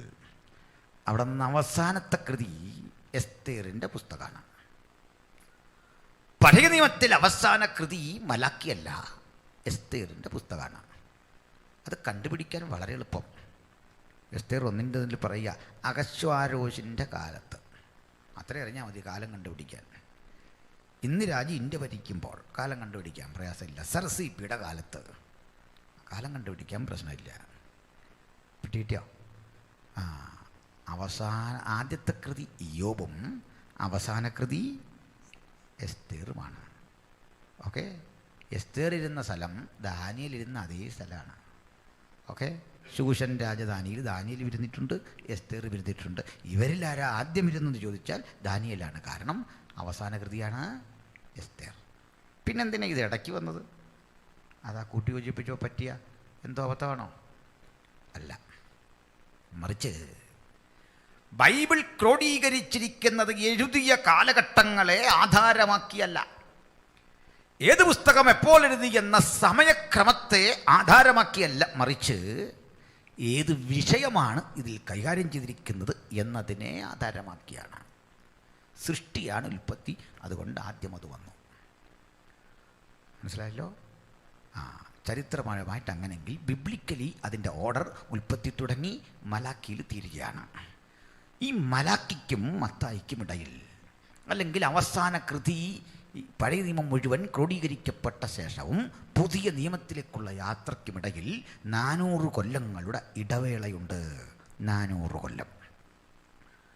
മഹാനായ അലക്സാണ്ടർ ഗ്രീക്ക് സാമ്രാജ്യം BC 300 ആരംഭിക്കുന്നത്. 303 കൃത്യം പറഞ്ഞാൽ. 303 മുതൽ അടുത്ത 33 വർഷങ്ങളാണ്, 30 വർഷങ്ങളാണ് അലക്സാണ്ടറുടെ ഭരണകൂടം. അപ്പോൾ സംഭവിക്കുന്നത് നമുക്ക് കൃത്യമായിട്ട് അതിൻ്റെ കണക്കറിയാൻ സാധിക്കുന്നു. യേശുവിനും 330 സംവത്സരങ്ങൾക്കപ്പുറത്താണ് മഹാനായ അലക്സാണ്ടർ ഉള്ളത്. അതൊക്കെ പോകട്ടെ. ഇപ്പം നമ്മൾ പഴയ നിയമത്തിനും പുതിയ നിയമത്തിനും ഇടക്കാലഘട്ടത്തിലേക്ക് എത്തിക്കഴിഞ്ഞു. അടുത്ത വരുമ്പോൾ നമ്മൾ പുതിയ നിയമം മൊത്തം എത്തിക്കഴിയും. 4-ാം സാമ്രാജ്യം വായിക്കാം. 4-ാമത്തെ രാജ്യത്വം ഇരുമ്പ് പോലെ ബലമുള്ളതായിരിക്കും. 4-ാം സാമ്രാജ്യം ക്രൂരതയുടെ പര്യായമായ റോമൻ ഭരണകൂടം. ഇരുമ്പ് വല്ലുകൊണ്ട് കടിച്ചുകുടയുന്ന ഘോരമൃഗങ്ങൾ. എത്ര ക്രൂരതയുടെ പര്യായങ്ങളായിരുന്നു അവർ. കരുത്തന്മാരായ 10 റോമൻ ചക്രവർത്തിമാർ നീണ്ടുനിന്ന 300 കൊല്ലം കൊണ്ട് അതിദാരുണമായ വിധത്തിൽ ക്രൈസ്തവ സഭയ്ക്ക് നേരെ അഴിച്ചുവിട്ട ഘോര പീഡനങ്ങളുടെ ചരിത്രം അത് മറ്റൊന്നാണ്. സമയം പോലെ നമുക്കതൊക്കെ ചർച്ച ചെയ്യാം. എന്നാൽ മുമ്പോട്ട് പോകേണ്ടതുണ്ട്. ഈ ക്രൂരതയുടെ പര്യായമായ റോമൻ സാമ്രാജ്യത്തെ ഇരുമ്പ് യുഗത്തോട് ഉപമിക്കുമ്പോൾ ഈ റോമിലാണ് സത്യത്തിൽ ആദ്യം ജനാധിപത്യത്തിൻ്റെ അനുരണനങ്ങൾ നമ്മൾ കാണുന്നത്. ക്രമേണ ജനാധിപത്യമെന്ന ഭരണവ്യവസ്ഥിതി ശക്തിപ്പെട്ട് അത് ലോകമെമ്പാടും വർദ്ധിക്കുമ്പോൾ ജനാധിപത്യത്തിനൊട്ടേറെ ഗുണങ്ങളുണ്ട്. പക്ഷേ അതിൻ്റെ ഏറ്റവും വലിയ ദോഷം അസ്ഥിരതയാണ്. അസ്ഥിരത. നയങ്ങളും പരിപാടികളും വ്യത്യസ്ത കാഴ്ചപ്പാടുകളും ഉള്ള പാർട്ടികൾ ഒരുമിച്ച് കൂടിക്കൊണ്ടൊരു മുന്നണി ഉണ്ടാക്കുന്നു. ആ മുന്നണി ഭരിക്കുന്നു. ആ മുന്നണിക്ക് ഭരിക്കാൻ പരമാവധി കിട്ടുന്നത് 5 വർഷങ്ങൾ. 5 വർഷത്തിന് ശേഷം നമ്മുടെയൊക്കെ നാട്ടിലെ രീതി അനുസരിച്ച് മറ്റൊരു ഭരണകൂടം. ആ ഭരണകൂടം മുമ്പെന്ത് ചെയ്തുവോ അതിൻ്റെ ഘടക വിപരീത ദിശയിൽ പ്രവർത്തിക്കുന്നു. വീണ്ടും ഒരു ആൻറ്റി ഇൻകംബൻസി ഫാക്ടർ വരുന്നു, ഒരു ഭരണവിരുദ്ധ വികാരം. ഈ ഭരണകൂടം അട്ടിമറിക്കപ്പെടുന്നു, മറ്റൊന്ന് വരുന്നു. ചിലപ്പോൾ തൂക്കു പാർലമെൻറ്റുകൾ പോലെ വന്നിട്ട് ചിലത് പെട്ടെന്ന് നിലംപരിചാകുന്നു. വീണ്ടും പഴയ രൂപത്തിലേക്ക് തിരിച്ചു വരാനാവാതെ ചരിത്രം അത് പതുക്കെ ഇഴഞ്ഞു നീങ്ങുന്ന കാഴ്ച. അപ്പോൾ ഇവ തമ്മിലുള്ള ഈ അലയൻസ് രസകരമാണ്. ഇരുമ്പും കളിമണ്ണും ചേരുന്ന മിശ്രിതം പോലെ, യോജിച്ചു പോകാത്ത, ആശയഗതികൾ തമ്മിൽ പരസ്പരം പൊരുത്തമില്ലാത്ത ഇസങ്ങളുള്ള പാർട്ടികളും സംവിധാനങ്ങളും ഒരുമിച്ച് ചേർന്ന ഇരുമ്പും കളിമണ്ണും ചേരുന്ന ആ കാലഘട്ടം റോമൻ യുഗത്തിൻ്റെ തൊട്ടു താഴെ കാൽപാദമായി രൂപപ്പെടുമ്പോൾ ഇത് 5ാമത്തെ ഒരു ലോകശക്തിയായി ഇന്ന് ജനാധിപത്യം നിലനിൽക്കുമ്പോൾ അതിൻ്റെ ഏറ്റവും വലിയ പരിമിതി അതിൻ്റെ അസ്ഥിരതയാണ്. പല ഗുണങ്ങൾ അതിനുണ്ട്, അതിൻ്റെ അസ്ഥിരത കാണാതിരിക്കരുത്. അസ്ഥിരമായ ദുർബലമായ ഒരു സംവിധാനത്തിൽ നിലകൊള്ളുന്ന ആ ഭരണകൂടത്തിന് നേരിടാൻ പോകുന്ന മറ്റൊരു പ്രശ്നമുണ്ട്. വായിക്കാം. ഇരുമ്പ് സകലത്തെയും തകർത്ത് കീഴടക്കുന്നുവല്ലോ. തകർക്കുന്ന ഇരുമ്പ് പോലെ അത് അവയൊക്കെയും ഇടിച്ചു തകർത്തു കളയും. കാലും കാൽവിരലും പാതി കളിമണ്ണും പാതി ഇരുമ്പും കൊണ്ടുള്ളതായി കണ്ടതിന്റെ താല്പര്യമോ അതൊരു ഭിന്ന രാജ്യത്വമായിരിക്കും. അതൊരു ഭിന്ന രാജ്യത്വമായിരിക്കും. പിന്നെ എങ്കിലും ഇരുമ്പും കളിമണ്ണും ഇടകലർന്നതായി കണ്ടതുപോലെ അതിൽ ഇരുമ്പിനുള്ള ബലം കുറെ ഉണ്ടായിരിക്കും. ഇരുമ്പിന്റെ ബലം കൊണ്ട് കുറച്ചു നാൾ അത് പിടിച്ചു നിൽക്കും. പിന്നെ കാൽവിരൽ പാതി ഇരുമ്പും പാതി കളിമണ്ണും കൊണ്ടായിരുന്നതുപോലെ രാജ്യത്വം ഒട്ടു ബലമുള്ളതും ഒട്ടു ഉടഞ്ഞു പോകുന്നതുമായിരിക്കും. ദുർബലവും ശക്തവുമായ രണ്ട് ഇസങ്ങൾ തമ്മിലുള്ള ചർച്ചയാകും ആ ജനാധിപത്യ യുഗത്തിന്റെ പ്രത്യേകത. പിന്നെ ഇരുമ്പും കളിമണ്ണും ഇടകലർന്നതായി കണ്ടതിന്റെ താല്പര്യമോ അവർ മനുഷ്യബീജത്താൽ തമ്മിൽ ഇടകലരുമെങ്കിലും ഇരുമ്പും കളിമണ്ണും തമ്മിൽ ചേരാതിരിക്കുന്നത് പോലെ അവർ തമ്മിൽ ചേരുകയില്ല. പൊതുസമൂഹത്തിൽ ഒന്നായി തോന്നുമെങ്കിലും അന്തരാർത്ഥത്തിൽ ഒരിക്കലും യോജിക്കാത്ത വണ്ണം ലയിക്കാതെ വണ്ണം മാറിക്കിടക്കുന്ന ഒരു സ്ഥിതിവിശേഷം ജാതമാകും. പിന്നെ ഈ രാജാക്കന്മാരുടെ കാലത്ത് ജനാധിപത്യ യുഗം അതിന്റെ പരമകാഷ്ഠയിലേക്ക് സഞ്ചരിക്കേ ഈ രാജാക്കന്മാരുടെ കാലത്ത് ദൈവജനം ശ്രദ്ധിച്ചു കേൾക്കണം. എന്തു സംഭവിക്കും? വായിക്കാം. സ്വർഗസ്ഥനായ ദൈവം the divine interference, God's own interference in the history. സ്വർഗസ്ഥനായ ദൈവം ഒരു നാളും നശിക്കാത്ത ഒരു രാജ്യത്വം സ്ഥാപിക്കും. ആ രാജ്യത്വം വേറെ ഒരു ജാതിക്ക് ഏൽപ്പിച്ചു കൊടുക്കുകയില്ല. ആ രാജ്യത്വം മറ്റൊരു മാനുഷ്യ ഭരണകൂടത്തിന് ഏൽപ്പിച്ചു കൊടുക്കാത്ത തികച്ചും തയോക്രാറ്റിക്കായ ദൈവം തന്നെ ഭരിക്കുന്ന തയോക്രസി, ദൈവാധിപത്യത്തിന്റെ അനുഭവമായി അത് യാഥാർത്ഥ്യമായി ഭവിക്കും. അത് ഈ രാജ്യത്വങ്ങളെയൊക്കെയും തകർത്ത് നശിപ്പിക്കുകയും എന്നേക്കും നിലനിൽക്കുകയും ചെയ്യും. കൈതൊടാതെ ഒരു കല്ല് പർവ്വതത്തിൽ നിന്ന് പറഞ്ഞു വന്നു. ഇരുമ്പും താമ്രവും കളിമണ്ണും വെള്ളിയും പൊന്നും തകർത്തു കളഞ്ഞതായി കണ്ടതിന്റെ താല്പര്യമോ മഹാദൈവം മേലാൽ സംഭവിപ്പാനുള്ളത് രാജാവിനെ അറിയിച്ചിരിക്കുന്നു. ഈ കല്ല് പറഞ്ഞോളൂ. സ്വപ്നം നിശ്ചയവും സ്വപ്നം രാജാവേ ആക്യുറസി ഉള്ളതാണ്, നിശ്ചയവും അർത്ഥം സത്യവുമാകുന്നു. രാജാവേ, ഞാൻ ആ കല്ലിനെ കുറിച്ച് കൂടി പറയാം. ഈ കല്ലിന് ഒരു പ്രത്യേകത ഉണ്ട്. ഒന്നാമത്തെ പ്രത്യേകത, അത് കേവലം ഒരു കല്ലല്ല, കൈ തൊട്ടിട്ടില്ല. രണ്ടാമത്തെ പ്രത്യേകത, അത് സ്വയം വളരുന്നു. സ്വയം വളരുന്നെങ്കിൽ അതിൻ്റെ അർത്ഥം അതിന് ജീവനുണ്ട്. ലോകത്തനവധി കല്ലുകളുണ്ടെങ്കിലും ജീവനുള്ള കല്ലെന്ന പേര് ഒറ്റ കല്ലിനേ കിട്ടിയിട്ടുള്ളൂ. ബാക്കി പലയിടത്തും കല്ലുണ്ട്, പക്ഷേ ജീവനില്ല. ജീവനുള്ള കല്ല് ഒന്നേ ഉള്ളൂ. ഹല്ലേലൂയ. അത് ജീവനുണ്ടോ നമ്മൾ ചുമ്മാ പറയല്ല, അത് ജീവനുണ്ടോ എന്ന് ടെസ്റ്റ് ചെയ്ത് പുറത്തു വന്ന കല്ലാണ്. ഈ കല്ലിന് ജീവനുണ്ടോ എന്നറിയാൻ ചരിത്രത്തിലൊരിക്കലൊരു ലബോറട്ടറി ഓപ്പറേറ്റ് ചെയ്തില്ലേ? ആ ലബോറട്ടറി ഓപ്പറേറ്റ് ചെയ്ത സ്ഥലത്തിൻ്റെ പേര് ചരിത്രപ്രസിദ്ധമായ അരിമത്തയിലെ യോസേഫിൻ്റെ കല്ലറയായിരുന്നു. ആ ലാബിനുള്ളിൽ ഈ ബോഡി വെച്ചിട്ട് ടെസ്റ്റ് ചെയ്തതിന് ജീവനുണ്ടോ എന്നറിയാൻ. അകത്തേക്ക് കല്ല് വെച്ച ശേഷം മറ്റൊരു പടുകുറ്റൻ ഉരുണ്ട കല്ലുകൊണ്ട് ഈ കല്ലറ, ഒരു ഗുഹയാണ്, ആ കല്ലറയുടെ കവാടത്ത മുഴുവൻ അടച്ചു. ചെളിയും പശമണ്ണും ചേർത്ത് സീലുണ്ടാക്കി അത് ഒരിക്കലും തുറക്കാതെ വണ്ണം അടച്ചു. പീലാത്തോസ് തന്നെ പറഞ്ഞു, കാവൽക്കൂട്ടത്തെ തരാം, നിങ്ങളാൽ കഴിയും വിധം ഉറപ്പാക്കിക്കൊള്ളണം. ഇതാ യേശു ഇങ്ങനെ തന്നെ ഉയർക്കണമെന്നത് വചനത്തിൻ്റെ താല്പര്യം, ദൈവത്തിൻ്റെ താല്പര്യം. കാരണം ഇതാ ഒരു വറ്റം പ്രതിലോമ ശക്തികൾ ചെന്ന് രാജാവിനെ വിളിച്ചുണർത്തി പറയുക, ആ പഹയൻ ജീവിച്ചിരിക്കെ പറഞ്ഞു അവൻ ഉയർത്തെഴുന്നേൽക്കുമെന്ന്. അവൻ്റെ ശിഷ്യഗണങ്ങൾ ശരീരം തട്ടിക്കൊണ്ടുപോകും. ആദ്യത്തെ ചതി ആദ്യത്തെ ചതിയേക്കാൾ അപ്പുറത്താകും. അപ്പോൾ ആ പീലാത്തോസ് പറഞ്ഞത്, കാവൽക്കൂട്ടത്തെ തരാം, നിങ്ങളാവും വിധം ഉറപ്പാക്കണം. അപ്പോൾ യേശുവിനെ വരിഞ്ഞു മുറുക്കി, റുമാല് കൊണ്ട് ചുറ്റി, കല്ലറയ്ക്കുള്ളിൽ വച്ചു, കവാടത്തെ അടച്ചു, സീല് ചെയ്തു. എന്തിനെയൊക്കെയാണ് അതിജീവിക്കേണ്ടത്? ഉറുമാലുകൾ അഴിഞ്ഞു വീഴണം.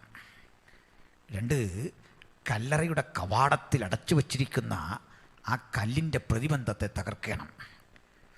3, റോമൻ ഇമ്പീരിയൽ മുദ്ര തകർക്കണം. കാരണം അത്ര പെട്ടെന്നൊന്നും തകരില്ല. ചങ്ങല വലിച്ചു കെട്ടിയ ശേഷം കല്ലിനിടയിൽ ഒരു ദ്വാരമുണ്ട്. അതിലേക്ക് നല്ല പൂട്ടിയിട്ട് റോമാ ഗവൺമെൻറ് ഔദ്യോഗിക ചിഹ്നം പതിച്ചിരിക്കുക. ഒരുവനും തൊടാൻ ധൈര്യമില്ലാത്ത വിധം അത്ര കൃത്യത അതിന്. അപ്പോൾ റോമൻ വ്യവസ്ഥിതിയെ മുഴുവൻ ഏകോപിപ്പിക്കുന്ന ആ മുദ്ര പതിപ്പിച്ച കല്ലറ തുറക്കണം. എല്ലാത്തിനും അപ്പുറത്ത് കാവ നിൽക്കുന്ന പടയാളികളുടെ മുമ്പിൽ വെച്ച് വേണം ഇതൊക്കെ സംഭവിക്കാൻ. ഇങ്ങനെ നീർത്ത കൊണ്ടാണ് യേശു ഞങ്ങൾക്ക് ഇത്ര അഭിമാനം അങ്ങയെക്കുറിച്ച് പ്രസംഗിക്കാൻ.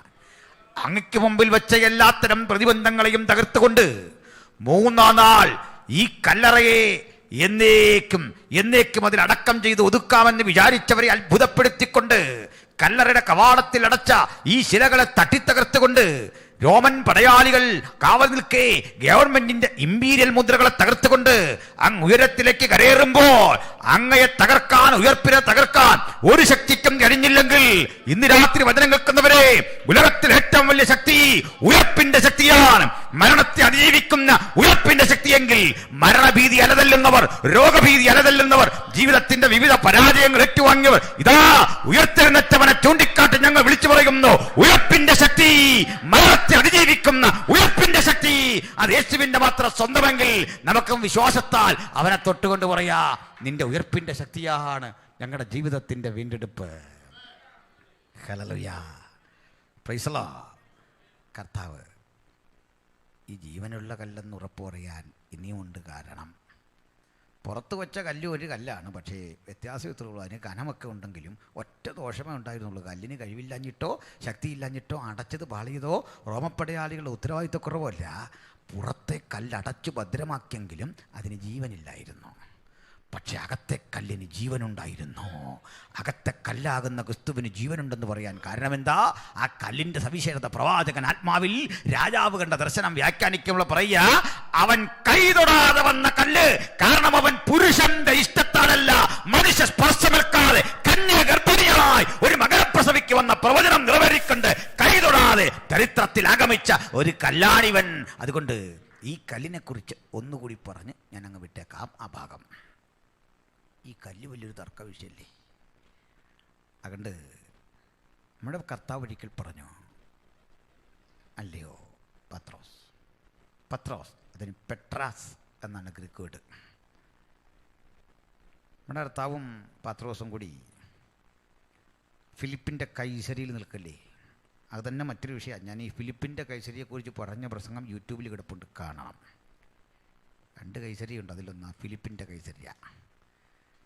രാജ്യം ഭരിക്കുന്ന ഹെറോദ ഫിലിപ്പ് എന്ന് പറയുന്ന രാജാവ് ഭരണാധികാരിയാകുന്ന ചക്രവർത്തിയെ ഒന്ന് പ്രീണിപ്പിക്കാൻ, സന്തോഷിപ്പിക്കാൻ വേണ്ടി ഇട്ടിരിക്കുന്ന സ്ഥലപ്പേരാണ് ഫിലിപ്പിൻ്റെ കൈസരിയ.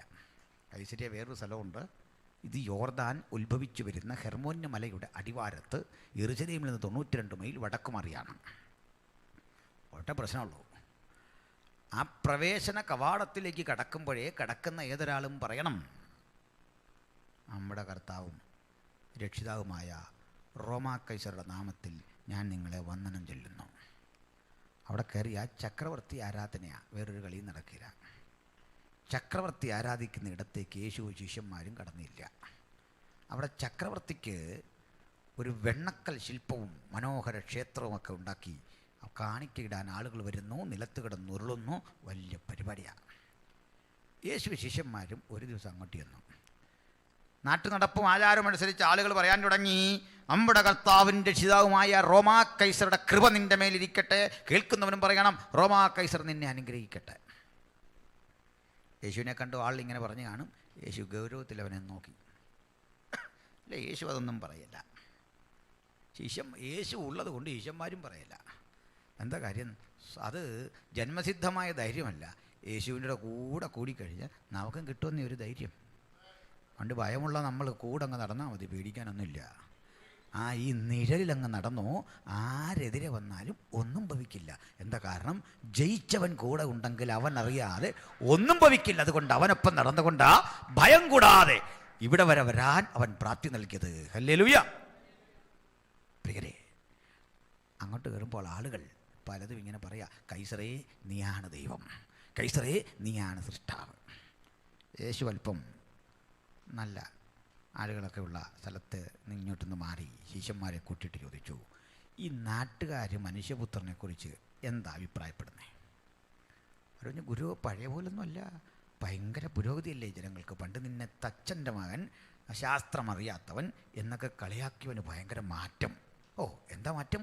ആര് പറയാ, നീ സ്നാപകൻ ഉയർത്തെഴുന്നേറ്റ് വന്നതാ. ഓ, ചിലർ പറയാ നീ ജെറേമിയാവാ, ചിലർ പറയാ നീ യെശയ്യാവാ, ചിലർ പറയാ നീ ആ പ്രവാചകന്മാരിൽ ഒരുത്തൻ, യേശവല്ല ഏലിയാവാ, ചിലർ പറയാ നീ ആ പ്രവാചകന്മാരിൽ ഒരുത്തൻ. ഓരോന്ന് പറഞ്ഞപ്പോൾ ഇതിങ്ങനെ നീണ്ടു പോകുമെന്ന് യേശുവിനറിയാം. ഇതൊന്നും ശരിയല്ലെന്നും അറിയാം. അതുകൊണ്ട് മാറ്റം ഉണ്ടായിട്ട് കാര്യമില്ല. യേശു ആരാന്നറിയണം, അല്ലാത്ത മാറ്റത്തിൽ അർത്ഥമില്ല. ബീഡി വലി നിർത്തുന്നതോ കള്ളുകൂടി നിർത്തുന്നതോ ആരാധനയ്ക്ക് പോകുന്ന ഒന്നുമല്ല. യേശു ആരാണെന്നറിയണം. ഹല്ലേലൂയ. യേശു ആരാണെന്നറിയുന്നതാ ഏറ്റവും വലിയ മാറ്റം. അല്ലാത്ത മാറ്റങ്ങളൊന്നും പ്രസക്തമല്ല. അങ്ങോട്ട് ചെന്നു യേശു തിരിച്ചൊരു ചോദ്യം, ബട്ട് കൺസേണിങ് മീ, എന്നെക്കുറിച്ച് നിങ്ങൾ എന്ത് പറയുന്നു പറ. അവിടെ എന്താ ശിഷ്യന്മാർ പറഞ്ഞേ? നമ്മുടെ പത്രോസ്, ഞാൻ വീട്ടിൽ പോയി പുള്ളിക്കാരോട് ഒന്ന് ആലോചിക്കട്ടെന്നൊന്നും പറഞ്ഞില്ല. ഒറ്റ വാക്കിൽ പറയാ, നീ ജീവനുള്ള ദൈവത്തിൻ്റെ പുത്രനായ ക്രിസ്തു. ഹല്ലേലൂയ. വിഷയം വിട്ടു പോയതല്ല, കല്ലിൻ്റെ തെളിവ് തേടി പോവാണ് കേട്ടോ. നീ ജീവനുള്ള ദൈവത്തിൻ്റെ പുത്രനായ ക്രിസ്തു. യേശു തിരിച്ചൊരു വാക്ക്, ബർയുഹാനാ ശിമോൻ, നീ കൃപയുള്ളവൻ. അതാ ശരിപ്പരിഭാഷ. നമ്മുടെ മലയാളം ബൈബിളിൽ ചെറിയ പ്രശ്നമുണ്ട്. ജഡരക്തങ്ങളല്ല നിനക്കിത് വെളിപ്പെടുത്തിയത്, അങ്ങനല്ല പറയേണ്ടത്. ജഡവും രക്തവുമല്ല നിനക്കിത് വെളിപ്പെടുത്തിയത്, സ്വർഗസ്ഥനായ എൻ്റെ പിതാവ്. മനസ്സിലായല്ലോ? സ്വർഗസ്ഥനായ എൻ്റെ പിതാവ്. ആട്ടെ, യേശുവിനെക്കുറിച്ച് പത്രോസ് ഒരു നല്ല കാര്യമാണ് പറഞ്ഞ്, നീ ജീവനുള്ള ദൈവത്തിൻ്റെ പുത്രനായ ക്രിസ്തു. ആ ഘട്ടത്തിൽ യേശുവിൻ്റെ മറുപടി കേട്ടോ, ബർയുഹാനാ ശിമോൻ. ഇങ്ങനെ ഈ പത്രോസിൻ്റെ അപ്പനായ യോഹന്നാൻ്റെ പേര് കൂട്ടി വിളിക്കണം. യോഹന്നാൻ്റെ പുത്രനായ ശിമോനെ എന്ന് വിളിക്കുമോ?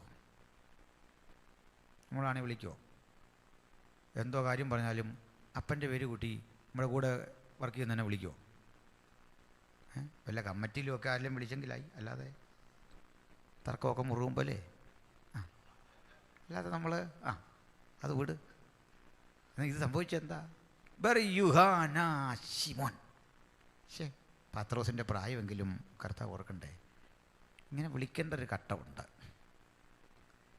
ഈ ഒഫീഷ്യൽ പേര് ചില ഘട്ടങ്ങളിലാണ് വിളിക്കുക, അത്യാവശ്യ ഘട്ടങ്ങളിലാണ് വിളിക്കുന്നത്, അല്ലേ? ഉദാഹരണം, നമ്മളുടെ കല്യാണം നടക്കുക.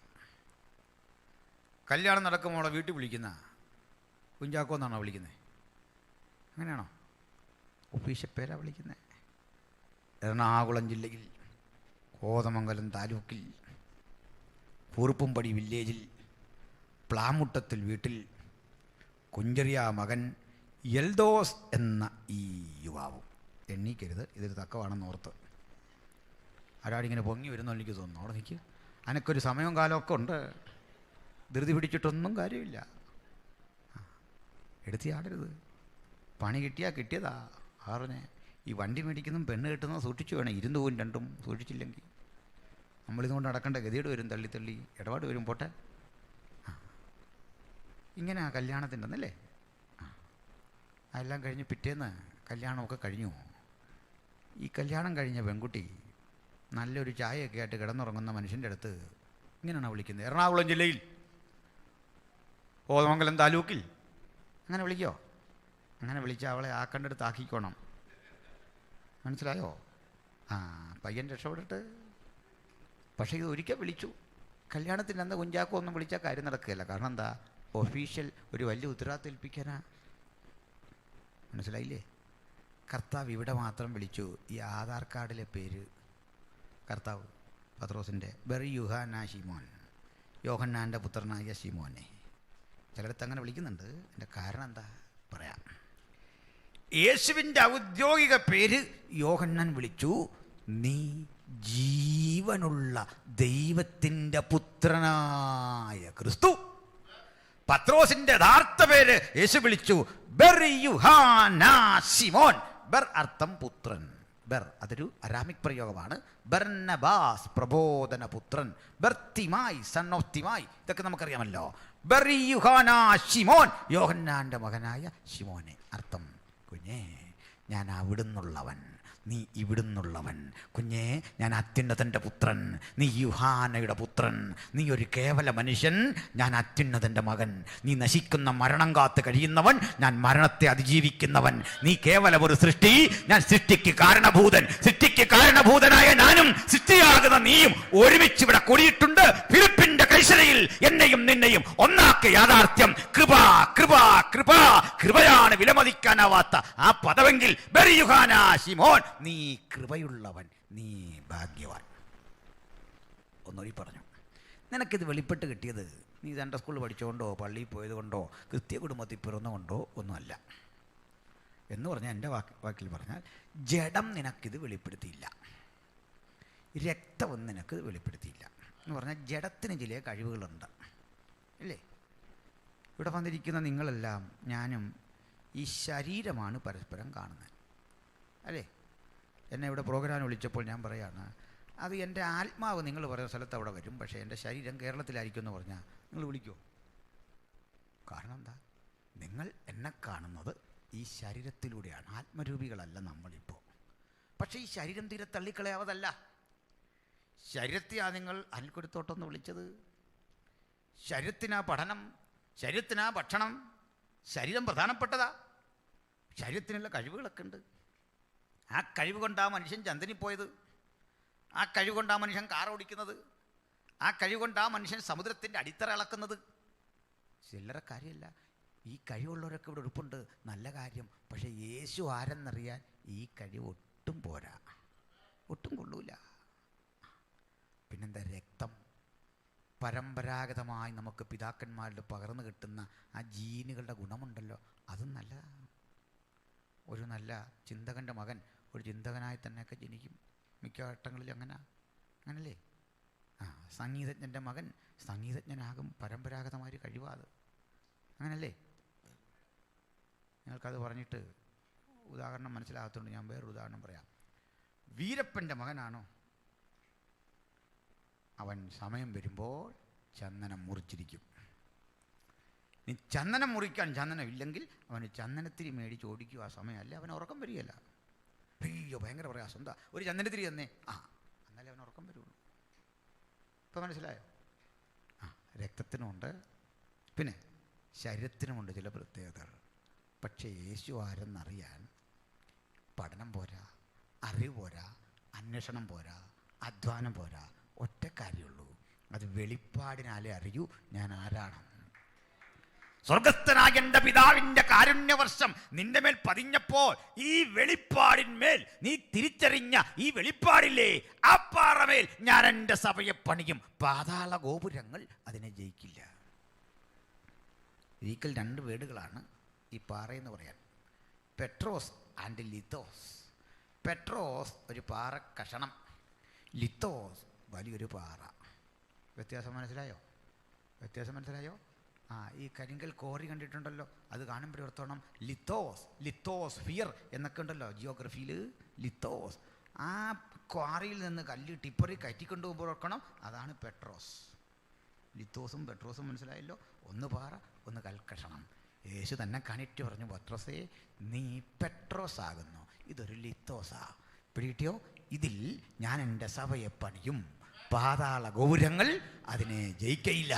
ഈ കല്ലിന് ജീവനുണ്ടെന്ന് തെളിയിച്ചത് ഇതേ പത്രോസാ. നമ്മൾ തർക്കം വെക്കുമെന്നൊക്കെ പത്രോസിന് അറിയാം, കർത്താവിന് പറയാം. അതുകൊണ്ട് പത്രോസിന് പറയുക, നിങ്ങളും ജീവനുള്ള കല്ലായ എൻ്റെ അടുക്കലല്ല അവൻ്റെ അടുക്കൽ വന്നിട്ട് ആത്മീയ ഗൃഹമായി പണിയപ്പെടുന്നു. ആത്മീയ ഗൃഹമായി പണിയപ്പെടുന്ന ദൈവസഭയ്ക്ക് കാരണഭൂതനായ യേശുവിൻ്റെ സാമീപ്യമാണ്, അവൻ സ്ഥാപിക്കുന്ന ദൈവരാജ്യമാണ്. രാജാവേ, നീ കണ്ട കൈ തൊടാത്ത കല്ല് അവൻ കൈ തൊടാത്തതെന്ന് പറഞ്ഞതിൻ്റെ അർത്ഥം യേശു പുരുഷന്റെ ഇഷ്ടത്താലല്ല, മാനസിക താല്പര്യത്താലല്ല, കന്യഗർഭിണിയായി പരിശുദ്ധാത്മാവിനാൽ ഒരു മകൻ പിറക്കുമെന്ന പ്രവചനം നിറവേറിക്കൊണ്ട് കാലത്തിൻ്റെ സമ്പൂർണ്ണതയിൽ ജഡധാരണം ചെയ്ത് ഇഹത്തിലേക്ക് വന്ന ദൈവപുരുഷൻ. അതത്രേ ക്രിസ്തു. ആ മഹത്തര അനുഭവം ഒരു ദൈവരാജ്യമായി സ്ഥാപിക്കപ്പെടുമ്പോൾ ഇത്തരം മാനുഷിക ഗവൺമെൻറ്റുകൾ, സംവിധാനങ്ങൾ തകർന്ന് തവിടുപൊടിയായി മാറിയിട്ട് ഒരിക്കലും അസ്തമിക്കാത്തൊരു മഹാരാജ്യം യേശു സ്ഥാപിക്കും. ഹല്ലേലൂയ. ഇതാണ് ഈ ബിംബത്തിൻ്റെ വ്യാഖ്യാനം. മനസ്സിലായോ? ഒന്നുകൂടി ഞാനതിൻ്റെ രത്നച്ചുരുക്കം പറയാം. 4 ഭാഗങ്ങൾ ബിംബത്തിൻ്റെ. തല തങ്കം കൊണ്ട് എന്നെഴുതിയിട്ട് നേരെ ഒരു വരയിട്ടുകൊണ്ട് ബാബിലോൺ എന്നെഴുതുക. നെഞ്ചും കയ്യും വെള്ളി എന്നെഴുതിയിട്ട് അപ്പുറത്തെഴുതുക മീഡോ പേർഷ്യൻ എംപയർ, മേദ്യപാർസ്യ ഭരണകൂടം. 3 താമ്രനിർമ്മിതമായ വയറ്, അപ്പുറത്തെഴുതുക മഹാനായ അലക്സാണ്ടറുടെ ഗ്രീക്ക് സാമ്രാജ്യം. 4 ഇരുമ്പ് കൊണ്ടുള്ള തുട, റോമൻ ഭരണകൂടം. കാൽ പാതി കളിമണ്ണ് പാതി ഇരുമ്പ്, റോമിൻ്റെ ബാക്കിപത്രമായി നിലകൊണ്ട കരുത്തുറ്റ സാമ്രാജ്യവും അതോട് ചേർന്ന് ഒട്ടിപ്പിടിച്ച് കിടക്കുന്ന, പരസ്പരം ചേരാത വിധം കിടക്കുന്ന കളിമണ്ണാകുന്ന ജനാധിപത്യ വ്യവസ്ഥയും. കൈതൊടാത്ത കല്ല്, ദൈവരാജ്യത്തിൻ്റെ ആവിർഭാവം, ക്രിസ്തുവിൻ്റെ പ്രത്യക്ഷത. ഇതാണ് രാജാവ് കണ്ട സ്വപ്നത്തിൻ്റെ അർത്ഥം. അപ്പോൾ നമ്മൾ ഈ 3-ാം അധ്യായത്തിലേക്ക് കാര്യമായിട്ട് കടക്കുന്നില്ല. കാരണം പ്രവചനപരമായൊരു പ്രാധാന്യമല്ല അതിനുള്ളത്. അവർ ബിംബത്തെ നമസ്കരിക്കില്ല എന്ന് പറഞ്ഞു. രാജാവ് തീച്ചൂളയിലിട്ടു. അത് നമുക്ക് തന്നെ വായിച്ചാൽ മനസ്സിലാവും. എളുപ്പമുള്ളൊരു കാര്യമാണ്. പ്രോവറ്റിക്കൽ സ്റ്റഡിയിൽ ഇപ്പോൾ അത് ആവശ്യമില്ല. 4-ാം അധ്യായവും അങ്ങനെ തന്നെ. കാരണം അത് ആകാശത്തോളം എത്തുന്ന വൃക്ഷത്തിൻ്റെ ദർശനം, നെബൂഖദ്നേസറിനുണ്ടാകുന്ന ഒരു വിഭ്രമം, അയാൾക്കുണ്ടാകുന്ന ദൈവിക ശിക്ഷ, അതവിടെ നിൽക്കട്ടെ. പക്ഷെ 5-ാം അധ്യായം സുപ്രധാനമാണ്. 5-ാം അധ്യായം സുപ്രധാനമാണ്. പക്ഷെ അത് കാര്യമായിട്ട് ഇപ്പം നമ്മൾ പോകേണ്ട അവിടെയും. കാരണം മറ്റൊന്നല്ല, ഇന്നലെ പറഞ്ഞ അതാണ്. എളുപ്പമാകാനാണ് ഈ ഒരു ശൈലി നമ്മൾ സ്വീകരിച്ചത്. മനസ്സിലാകുന്നോ? പക്ഷെ 6 മുതൽ കളി മാറാൻ പോവാണ്. കാരണം 3-ാം സാമ്രാജ്യത്തെക്കുറിച്ച് പറയാൻ പോവാം. അതിനാണ് അവിടെ സാമ്രാജ്യം 1 നല്ല രീതിയിൽ മനസ്സിലായി എന്ന് ഞങ്ങൾ ധരിക്കുന്നു. ബാബിലോൺ അത്ര കാര്യമായിട്ട് 2-ാം സാമ്രാജ്യം മനസ്സിലായിട്ടില്ല. മീഡോ പേർഷ്യ മനസ്സിലായിട്ടില്ല. ദാനിയേൽ അനുഭവിച്ച 1-ാം സാമ്രാജ്യത്തിൽ രാജാവ് കണ്ട സ്വപ്നം, ആകാശത്തോളം എത്തുന്ന വൃക്ഷത്തിൻ്റെ ദർശനം, ഇവയായിരുന്നു സുപ്രധാനം. ആകാശത്തോളം എത്തുന്ന വൃക്ഷത്തിൻ്റെ ദർശനത്തിന് പ്രവചന പ്രാധാന്യമില്ല. അതുകൊണ്ട് തൽക്കാലം നമ്മൾ ആ വഴി വിടുന്നു. 5-ലെ ഭാഗം ചരിത്ര പ്രാധാന്യമാണ്. ബാബിലോണിൻ്റെ പതനം, അതും നമ്മൾ നന്നായിട്ട് ഇന്നലെ രാത്രി എക്സ്പ്ലെയിൻ ചെയ്തു. തുടർന്ന് 6-ന്റെ 1-ലേക്ക് നമ്മൾ കടക്കുന്നു. വായിക്കാം. കാരണം നമുക്ക് വെളിപ്പാടിലേക്ക് ചെല്ലാനുണ്ട്. അധികം നീട്ടിക്കൊണ്ടു പോകാനൊക്കില്ല. അങ്ങനെ വായിക്കാം. രാജ്യമൊക്കെയും ഭരിക്കേണ്ടതിന് രാജ്യത്തിന്മേൽ 120 പ്രധാന ദേശാധിപതികളെയും അവരുടെ മേൽ 5-ന്റെ അവസാനത്തെ ഭാഗം വായിച്ചാട്ടെ. 5-ന്റെ ലാസ്റ്റ് വൺ. ആ രാത്രിയിൽ തന്നെ കൽദയ രാജാവായ ബേൽശസ്സർ കൊല്ലപ്പെട്ടു. കൽദയ രാജാവായ ബേൽശസ്സർ കൊല്ലപ്പെട്ടു. ഇന്നലെ പറഞ്ഞു. മേദ്യനായ ദരിയാവേശ് 62 വയസ്സുള്ളവനായി രാജ്യത്വം പ്രാപിച്ചു. മേദ്യനായ ദാരിയൂസ് ആരാന്ന് മനസ്സിലായല്ലോ? നമ്മുടെ അമ്മായിപ്പൻ, മറ്റേ കക്ഷിയുടെ. പ്രായമുള്ള മനുഷ്യർക്ക് ഒരു പദവി കൊടുത്ത് നമ്മളൊക്കെയാണ് എവിടെയും ഒതുക്കുക പതിവ്. പക്ഷെ ഇതങ്ങനല്ല. മറിച്ച് എന്ത് ചെയ്ത് അപ്പച്ചൻ ആദ്യം ഭരിച്ചോട്ടെന്ന് വെച്ചു. അപ്പച്ചൻ്റെ 62-ാം വയസ്സിൽ ഭരണത്തിന് കയറി. അപ്പച്ചൻ മരിച്ചപ്പോൾ ഈ മേദ്യയും പേർഷ്യയും ലയിപ്പിച്ച് നമ്മുടെ ദാരിയാവേശ് ഭരണം ആരംഭിച്ചു. നമുക്ക് ഇപ്പോൾ ഈ 4 ബിംബത്തിൻ്റെ ഭാഗമാണ് പറഞ്ഞു പോകുന്നത്. അതുകൊണ്ട് ഇച്ചിരി മുമ്പോട്ട് പോകണം. അങ്ങനെ ഇരിക്കുന്ന ഘട്ടത്തിൽ ദാനിയേലിന് സിംഹക്കുഴി ഒരുക്കുന്ന ഒരു പ്രശ്നമാണ് നമ്മൾ 6-ാം അധ്യായത്തിൽ കാണുന്നത്. നമുക്ക് അവിടുന്ന് മുമ്പോട്ട് പോകണം. എങ്കിലേ ഈ 2-ാം സാമ്രാജ്യത്തിൻ്റെ തകർച്ചയും വയറ് എന്ന് പറയുന്ന ഭാഗവും കൂടെ പഠിക്കാൻ പറ്റൂ. അതിലേക്ക് പോകാൻ നമുക്ക് 7-ാം അധ്യായത്തിലേക്കൊന്ന് ചാടിക്കയറണം. വായിച്ചാട്ടെ. തിരിച്ചു വരും നമ്മൾ. വായിച്ചു. ബാബേൽ രാജാവായ ബേൽശസറിന്റെ 1-ാം ആണ്ടിൽ ആ ദാനിയേൽ ഒരു സ്വപ്നം കണ്ടു. 5-ന്റെ അവസാനം നമ്മൾ പറഞ്ഞ എന്താ? ദാര്യാവേശം മരിച്ചു, കൊല്ലപ്പെട്ടു. പക്ഷെ 7-ന്റെ 1 പറയുന്നത്? മേദിന എന്താ പറയുന്നത്? ബേൽശസറിന്റെ 1-ാം ആണ്ടിൽ. കണ്ടോ, അവൻ്റെ കേസ് കേട്ട് ഏതാണ്ട് 5-ാം അധ്യായത്തിൻ്റെ അവസാനം തീർന്ന, പക്ഷേ 7-ാം അധ്യായത്തിൽ വീണ്ടും പറഞ്ഞെന്താ അവൻ്റെ കാര്യം? ഇപ്പം എന്താ പറ്റി അങ്ങനെ? അങ്ങനെ ചെല്ലു പറഞ്ഞ പുസ്തകത്തിൻ്റെ ഓർഡർ തെറ്റിയെന്ന. പുസ്തകത്തിൻ്റെ ഓർഡറല്ല, വായിച്ചവൻ്റെ തലയുടെ ഓർഡറാണ് തെറ്റിപ്പോയത്. കാരണം ബൈബിളിന് അങ്ങനെ ഓർഡറിന് തെറ്റുമൊന്നും വരത്തില്ല. ദാനിയേൽ പുതിയൊരു രാജ്യത്ത് എന്നോർത്ത് പഴയൊരു കാര്യം പറയരുന്നുണ്ടോ? ഉണ്ടോ? ഞാൻ കേരളത്തിലായിരിക്കുമ്പോൾ എന്ന് പറഞ്ഞ പാവാണോ? ബേൽശസറിൻ്റെ 1-ാം ആണ്ടിൽ എനിക്കൊരു ദർശനം ഉണ്ടായി എന്ന് അടുത്ത സാമ്രാജ്യത്തിൽ ഇരുന്നുകൊണ്ട് പഴയൊരു കാര്യം പറയുന്നതിനകത്ത് എന്താ അതിശക്തി? മനസ്സിലായില്ലേ? അത്ര എളുപ്പം, അതത്രേ ഉള്ളൂ. പിന്നെ ചൊല്ലി പറഞ്ഞു ഓർഡർ തെറ്റിപ്പോയി, ഈ കാര്യം അപ്പുറത്ത് വരേണ്ടതാ. ആ പുള്ളിക്ക് മനസ്സിലായില്ലെന്നോർത്ത് അതങ്ങ് പറഞ്ഞാൽ പോരെ. പിടികിട്ടിയോ? ബേൽശസറിൻ്റെ 1-ാം ആണ്ടിൽ എനിക്കൊരു ദർശനമുണ്ടായി എന്നത് നമ്മൾ പറഞ്ഞു തരുന്നത് ദാര്യാവേശ് ഭരിക്കുന്ന രാജ്യത്ത് വെച്ചാണെന്നേ ഉള്ളൂ. അതാ സംഭവം. ഇനി ബാക്കി വായിച്ചു. അവന് കിടക്കയിൽ വെച്ച് ദർശനങ്ങളുണ്ടായി. അവൻ സ്വപ്നമെഴുതി കാര്യത്തിന്റെ സാരം വിവരിച്ചു. ദാനിയേൽ വിവരിച്ചു പറഞ്ഞത് എന്തെന്നാൽ ഞാൻ രാത്രിയിൽ എന്റെ ദർശനത്തിൽ കണ്ടത് ആകാശത്തിലെ 4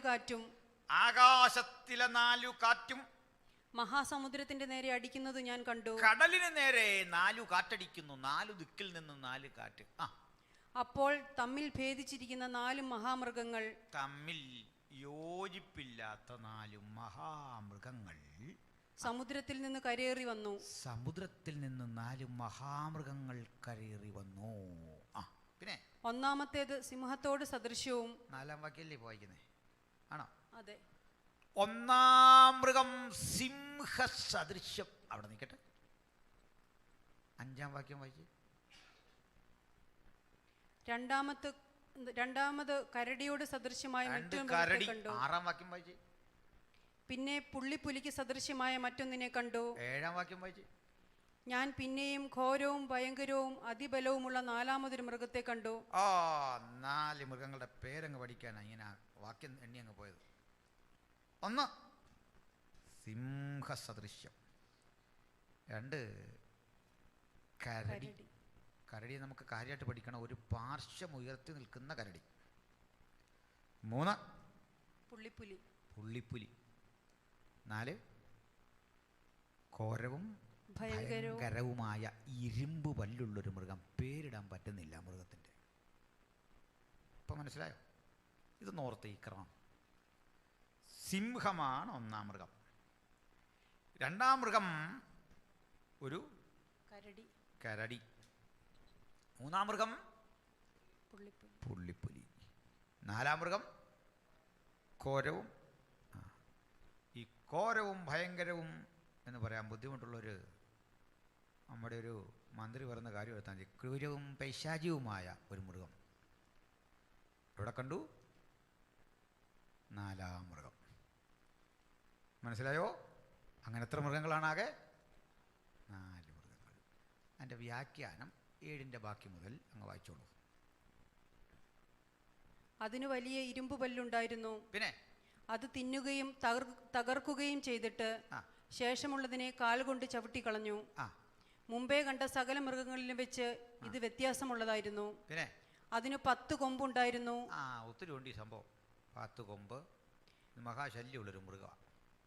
ഡീപ്പ് സ്റ്റഡി വരുന്നുണ്ട്, നമുക്ക് അന്നേരം പറയാം. പക്ഷെ ഒരു കാര്യം, ഈ 4 മൃഗങ്ങളെ നമ്മൾ ഉദ്ദേശിക്കുന്ന പോലെ പഠിക്കാൻ വിഷമമുള്ള കാര്യമൊന്നുമല്ല, ഒരു പ്രയാസമില്ല. എന്താ കാര്യം? ഈ മൃഗങ്ങളുടെ കാര്യം ഓർത്താൽ ബാക്കി നമുക്ക് എളുപ്പമാണ്. നമ്മൾ ഈ മാച്ച് ദ ഫോളോയിങ് എന്നൊക്കെ പറയുന്ന പോലെ ചേരുമ്പഴി ചേർക്കുക എന്നുള്ളത് ഇത് എന്ന് വെട്ടി ഒട്ടിച്ച ആ സംഗതി എളുപ്പമായി. രാജാവ് കണ്ട ബിംബത്തിൻ്റെ 4 പാർട്സുകളോട് ചേർത്ത് 4 മൃഗങ്ങളെ ഒട്ടിച്ചു വെച്ചാൽ കളി എളുപ്പമായി. പഠിച്ചു കഴിഞ്ഞ് നമ്മൾ രാജാവ് കണ്ട സ്വപ്നത്തിലെ തങ്കം കൊണ്ടുള്ള തലയും ദാനിയേൽ 7 കണ്ട കടലിൽ നിന്ന് കരേറി വന്ന സിംഹവും ഒരേ കാര്യം, ഒരേ ആശയം, ഒരേ വിഷയം, സിംഹരാജനാകുന്ന ഉലകത്തിൻ്റെ അക്കാലഘട്ടത്തിലെ പ്രധാനപ്പെട്ട രാജ്യമാകുന്ന ബാബിലോൺ തന്നെയാണ് ഇതിൻ്റെ മീനിങ്. ഒരു പാർശ്വം ഉയർത്തി നിൽക്കുന്ന കരടി. ആ 3 അസ്ഥിയും കടിച്ചു പിടിച്ചാൽ വരുന്നത്, സിറിയയൊക്കെ തോൽപ്പിച്ചു വരികയാണ്. അങ്ങനെ കയറി വരുന്ന ആ മൃഗം മീഡോ പേർഷ്യൻ എംപയറാണ്. അതിലൊരു പാർശ്വം ഉയർന്നു നിൽക്കാൻ കാരണം മേദ്യനായ ദാര്യാവേശിൻ്റെ ആ ഭരണം അല്പം ദുർബലവും ഒരു ഭാഗം കരുത്തു കാട്ടി വന്നത് മരുമകൻ ഭരിക്കുന്ന ഘട്ടമാണ്. അങ്ങനെ രണ്ടാം ഭാഗം രാജാവ് കണ്ട ബിംബത്തിൻ്റെ നെഞ്ചും കൈയും വെള്ളി കൊണ്ടുള്ള ഭാഗം. മൂന്നാമത് കണ്ടത് പുള്ളിപ്പുലി, അതിവേഗത്തിൽ പാഞ്ഞു വരുന്ന പുള്ളിപ്പുലി മഹാനായ അലക്സാണ്ടറുടെ ഗ്രീക്ക് സാമ്രാജ്യമാണ്. വിശദീകരണം പിന്നാലെ വരുന്നു. നാലാമത് കണ്ട ഇരുമ്പ് പല്ലുള്ള ഘോരമൃഗം 10 കൊമ്പതിനുണ്ടെങ്കിൽ 10 വിരലുള്ള കാൽപാദമാണ്. അപ്പുറത്ത് കണ്ട റോമൻ ഭരണകൂടമാണ്. ചുരുക്കത്തിൽ എളുപ്പമാകുന്നു നമ്മുടെ പഠനം. Daniel chapter 2 and chapter 7, the 2 chapters are parallel. 2 സമാന്തര അധ്യായങ്ങളാണ്. ഒരേ കാര്യം, ഒരേ വിഷയം, ഒരേ വ്യാഖ്യാനം, ഒരേ വസ്തുത, പക്ഷെ കാണുന്നത് 2 പേര്. 2 വിധത്തിൽ കാണുന്നു, അർത്ഥം ഒന്ന് തന്നെ. മനസ്സിലായോ? രണ്ടും ഒന്ന് തന്നെ. നമ്മളിതിൽ നന്നായി പഠിച്ചത് ബാബിലോണിയൻ്റെ കാര്യമാണ്. അടുത്തതും അതേ വിധം പഠിക്കേണ്ടതാണ്. 2-3 പരിമിതികൾ നമുക്കുണ്ട്. ഒത്തിരി ചരിത്രം പറഞ്ഞാൽ നിങ്ങൾക്കത് മുഷിയും, പഠിക്കാൻ ബുദ്ധിമുട്ടുണ്ടാവും. എന്നാൽ തീരെ പറയാതിരിക്കാനും വയ്യ. കാര്യങ്ങളുടെ അർത്ഥം അത് ഗ്രഹിച്ചേ പോകാൻ പറ്റും. അതുകൊണ്ട് നമ്മൾ ഇവിടുന്ന് ഒന്നുകൂടി സ്പീഡി മുമ്പോട്ട് പോവാണ്. എന്നിട്ട് തിരിച്ചു വരും, ഈ പോയോലെ തിരിച്ചു വരും. അപ്പോൾ നമുക്ക് തൽക്കാലം 3-ാം സാമ്രാജ്യത്തിലേക്ക് കയറാം. എങ്കിലേ 2 ശരിക്ക് പഠിക്കാൻ പറ്റൂ. മനസ്സിലായോ? മീഡോ പെർഷ്യ, ബാബിലോൺ, മീഡോ പെർഷ്യ. ഇനി നമ്മൾ അങ്ങോട്ട് പോവാം, ഗ്രീസ്. അങ്ങോട്ട് പോയിട്ടിഞ്ഞ് വരാം. സന്തോഷമാണോ? ഇനി അതേക്കുറിച്ച് പറയാം. ഈ മാസിഡോണിയ ഭരിച്ച ഒരു രാജാവുണ്ടായിരുന്നു. അയാളുടെ പേര് ഫിലിപ്പ് എന്നായിരുന്നു. മഹാനായ ഫിലിപ്പ്. ഈ ഫിലിപ്പ് രാജാവിൻ്റെ മകൻ്റെ പേരാണ് അലക്സാണ്ടർ. ബുദ്ധിശക്തിയിലും പ്രാപ്തിയിലുമൊക്കെ ഒരു അമാനുഷിക പ്രതിഭയെപ്പോലായിരുന്നു ബാല്യം മുതൽ അലക്സാണ്ടർ. അലക്സാണ്ടറുടെ അന്നത്തെ കാലത്തെ പ്രസിദ്ധനായ അരിസ്റ്റോട്ടിലിൻ്റെ പാഠശാലയിൽ അപ്പൻ വിട്ടു പഠിപ്പിക്കാൻ. സോക്രട്ടീസ്, പ്ലേറ്റോ, അരിസ്റ്റോട്ടിൻ്റെ കലാലയത്തിൽ നിന്ന് തത്വചിന്ത, ഗണിതം, സംഗീതം, യുദ്ധം, രാഷ്ട്രമീമാംസ, തർക്കശാസ്ത്രം ഇവയെല്ലാം അലക്സാണ്ടർ നന്നായി പഠിച്ചു. ചില മലയാളം അല്പം കട്ടിയാണ്. അദ്ദേഹം പഠിച്ചത് എന്തൊക്കെയാണ്? ഗണിതം, arithmetics, philosophy, then political science, ഇവയെല്ലാം നന്നായിട്ട് പഠിച്ചു. 12 വയസ്സേ പ്രായമുള്ളപ്പോൾ അതേ ഒരു ദിവസം ഒരു സംഭവം. അപ്പനായ ഫിലിപ്പ് രാജാവ് അടുത്തടുത്ത രാജ്യങ്ങളൊക്കെ ആക്രമിച്ച് കൂട്ടിച്ചേർത്തു. വിജയം ആഘോഷിച്ചുല്ലസിച്ച് വീഞ്ഞു കുടിച്ചിരിക്കെ ഈ ആഘോഷത്തിൽ പങ്കെടുക്കാതെ പിണങ്ങി 12 വയസ്സുള്ള അലക്സാണ്ടർ മാറിയിരുന്നു. ആളെ അയച്ച് അലക്സാണ്ടറെ വരെ വെച്ച്, നീ എന്തിനാ കരയുന്നേ, വിഷമിക്കുന്ന എന്തിനാ? അപ്പം അദ്ദേഹം പറഞ്ഞു, അങ്ങെന്തായി ചെയ്യുന്നേ? നാളെ ഒരിക്കൽ ഈ ഗ്രീസിൻ്റെ രാജാവാകുമെന്ന്, മാസിഡോണിയുടെ രാജാവാകുമെന്ന് അങ്ങനോട് പറഞ്ഞിട്ടുണ്ട്. നേരോ? ഓ, നീ ആ രാജാവ്. പക്ഷേ അങ്ങ് ഈ അടുത്തടുത്ത രാജ്യങ്ങളെല്ലാം യുദ്ധം ചെയ്തിങ്ങനെ പിടിച്ചാൽ ഞാൻ പിന്നെ എന്തിനാ രാജാവാകുന്നത്? എനിക്ക് യുദ്ധം ചെയ്യാൻ ഒരു രാജ്യമില്ല. അപ്പോൾ തന്നെ തൻ്റെ ഗുരുവായ അരിസ്റ്റോട്ടലിനെ വരുത്തിയിട്ട് ഇവനൊരു അറ്റ്ലസ് കൊടുക്കാൻ പറഞ്ഞു. ഗ്രീക്കിലൊരു ദേവൻ്റെ പേര് കൂടിയാണ് അറ്റ്ലസ്. മനസ്സിലായല്ലോ? മാപ്പ്, ഭൂമിയുടെ ദേവൻ മനസ്സിലായോ?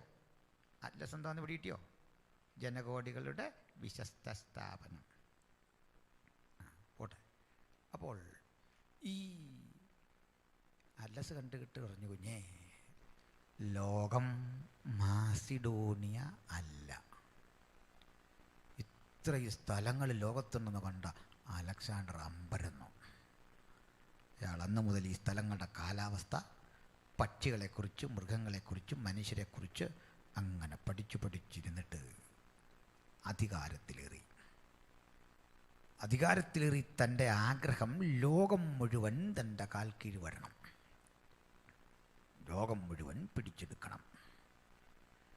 അതിന് വ്യത്യസ്തങ്ങളായ യുദ്ധരീതികൾ അവലംബിച്ചെങ്കിലും അലക്സാണ്ടർക്ക് ചില പ്രശ്നങ്ങൾ നേരിട്ടു. ഓരോ രാജ്യങ്ങൾ യുദ്ധം ചെയ്ത് അങ്ങോട്ട് പോകുമ്പോൾ ചില രാജ്യങ്ങളിലേക്ക് ചെല്ലുമ്പോൾ യുദ്ധം ആരംഭിക്കുന്നതിന് മുമ്പ് ആൾ മരിച്ചു പോവുക. കാരണം കഠിന തണുപ്പോ കഠിന ചൂടോ കാലാവസ്ഥയോട് പടയാളികൾ പൊരുത്തപ്പെടുന്നില്ല.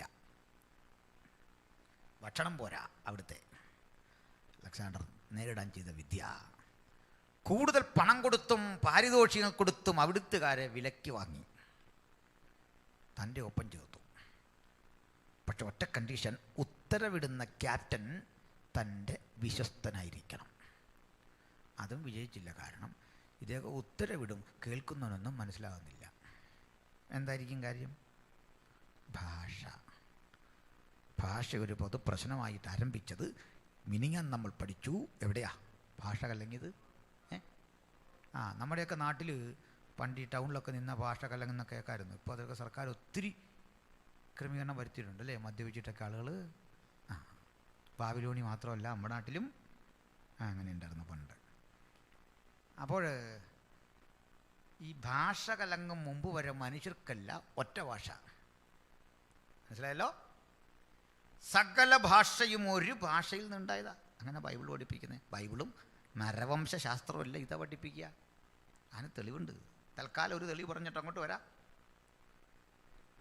നമ്മൾ ഒരാളെ പരിചയപ്പെടുന്നതിൻ്റെ ഭാഗമായിട്ട് ആദ്യം എന്താ ചെയ്യുന്നത്? പേര് ചോദിക്കും, അതല്ലേ? പേര് എന്നതിന് ഇംഗ്ലീഷിൽ എന്താ പറയുക? നെയിം.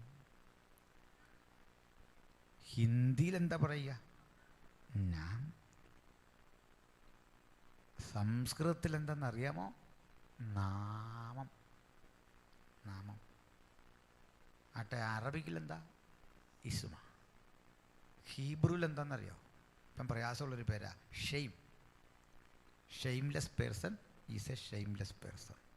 ഹീബ്രുവിൽ ഷെയിം എന്ന് പറഞ്ഞാൽ ഇംഗ്ലീഷിലെ അർത്ഥമല്ല, പിന്നെന്താ? നാമം. അപ്പം ഷെയിം, നെയിം, ഇസ്മ, നാമം. ഗ്രീക്കിൽ പറയും ഒനോമ. ഒനോമ ഇസൂസ്, യേശുവിൻ്റെ നാമത്തിൽ തന്നെ. എന്നോമ, ഒനോമ, നെയിം, നാമം, നെയിം എല്ലാം ഉണ്ടായതിന് ശബ്ദം കൊണ്ട് ഒരു പൊതു ഉറവിടമില്ലേ? ഉണ്ടോ? അവിടുന്ന് ഇങ്ങനെ പിരിഞ്ഞ് പോരുന്ന. ഒന്നുകൂടി പറഞ്ഞോടെ വിട്ടേക്കാം. ഒന്ന് എന്നതിന് ഇംഗ്ലീഷിൽ എന്താ പറയുക? വൺ. ഈ വൺ എങ്ങനെ എഴുതുക? ONE. ONE എന്ന് എഴുതിയിട്ട് ഒന്നേന്ന് വായിക്കാവോ? നോക്കി. ONE, ഒന്ന്. വൺ. പറ്റുമോ? ഇങ്ങനെ ഒന്നും രണ്ടും അല്ല, 156 പദം ഞാൻ ഇങ്ങനെ പഠിച്ചു വെച്ചിട്ടുണ്ട്. മറ്റൊരവസരത്തിൽ പറയാം. പദങ്ങൾ തമ്മിൽ കൊണ്ടും കൊടുത്തും വളർന്നു. പിടികിട്ടിയോ?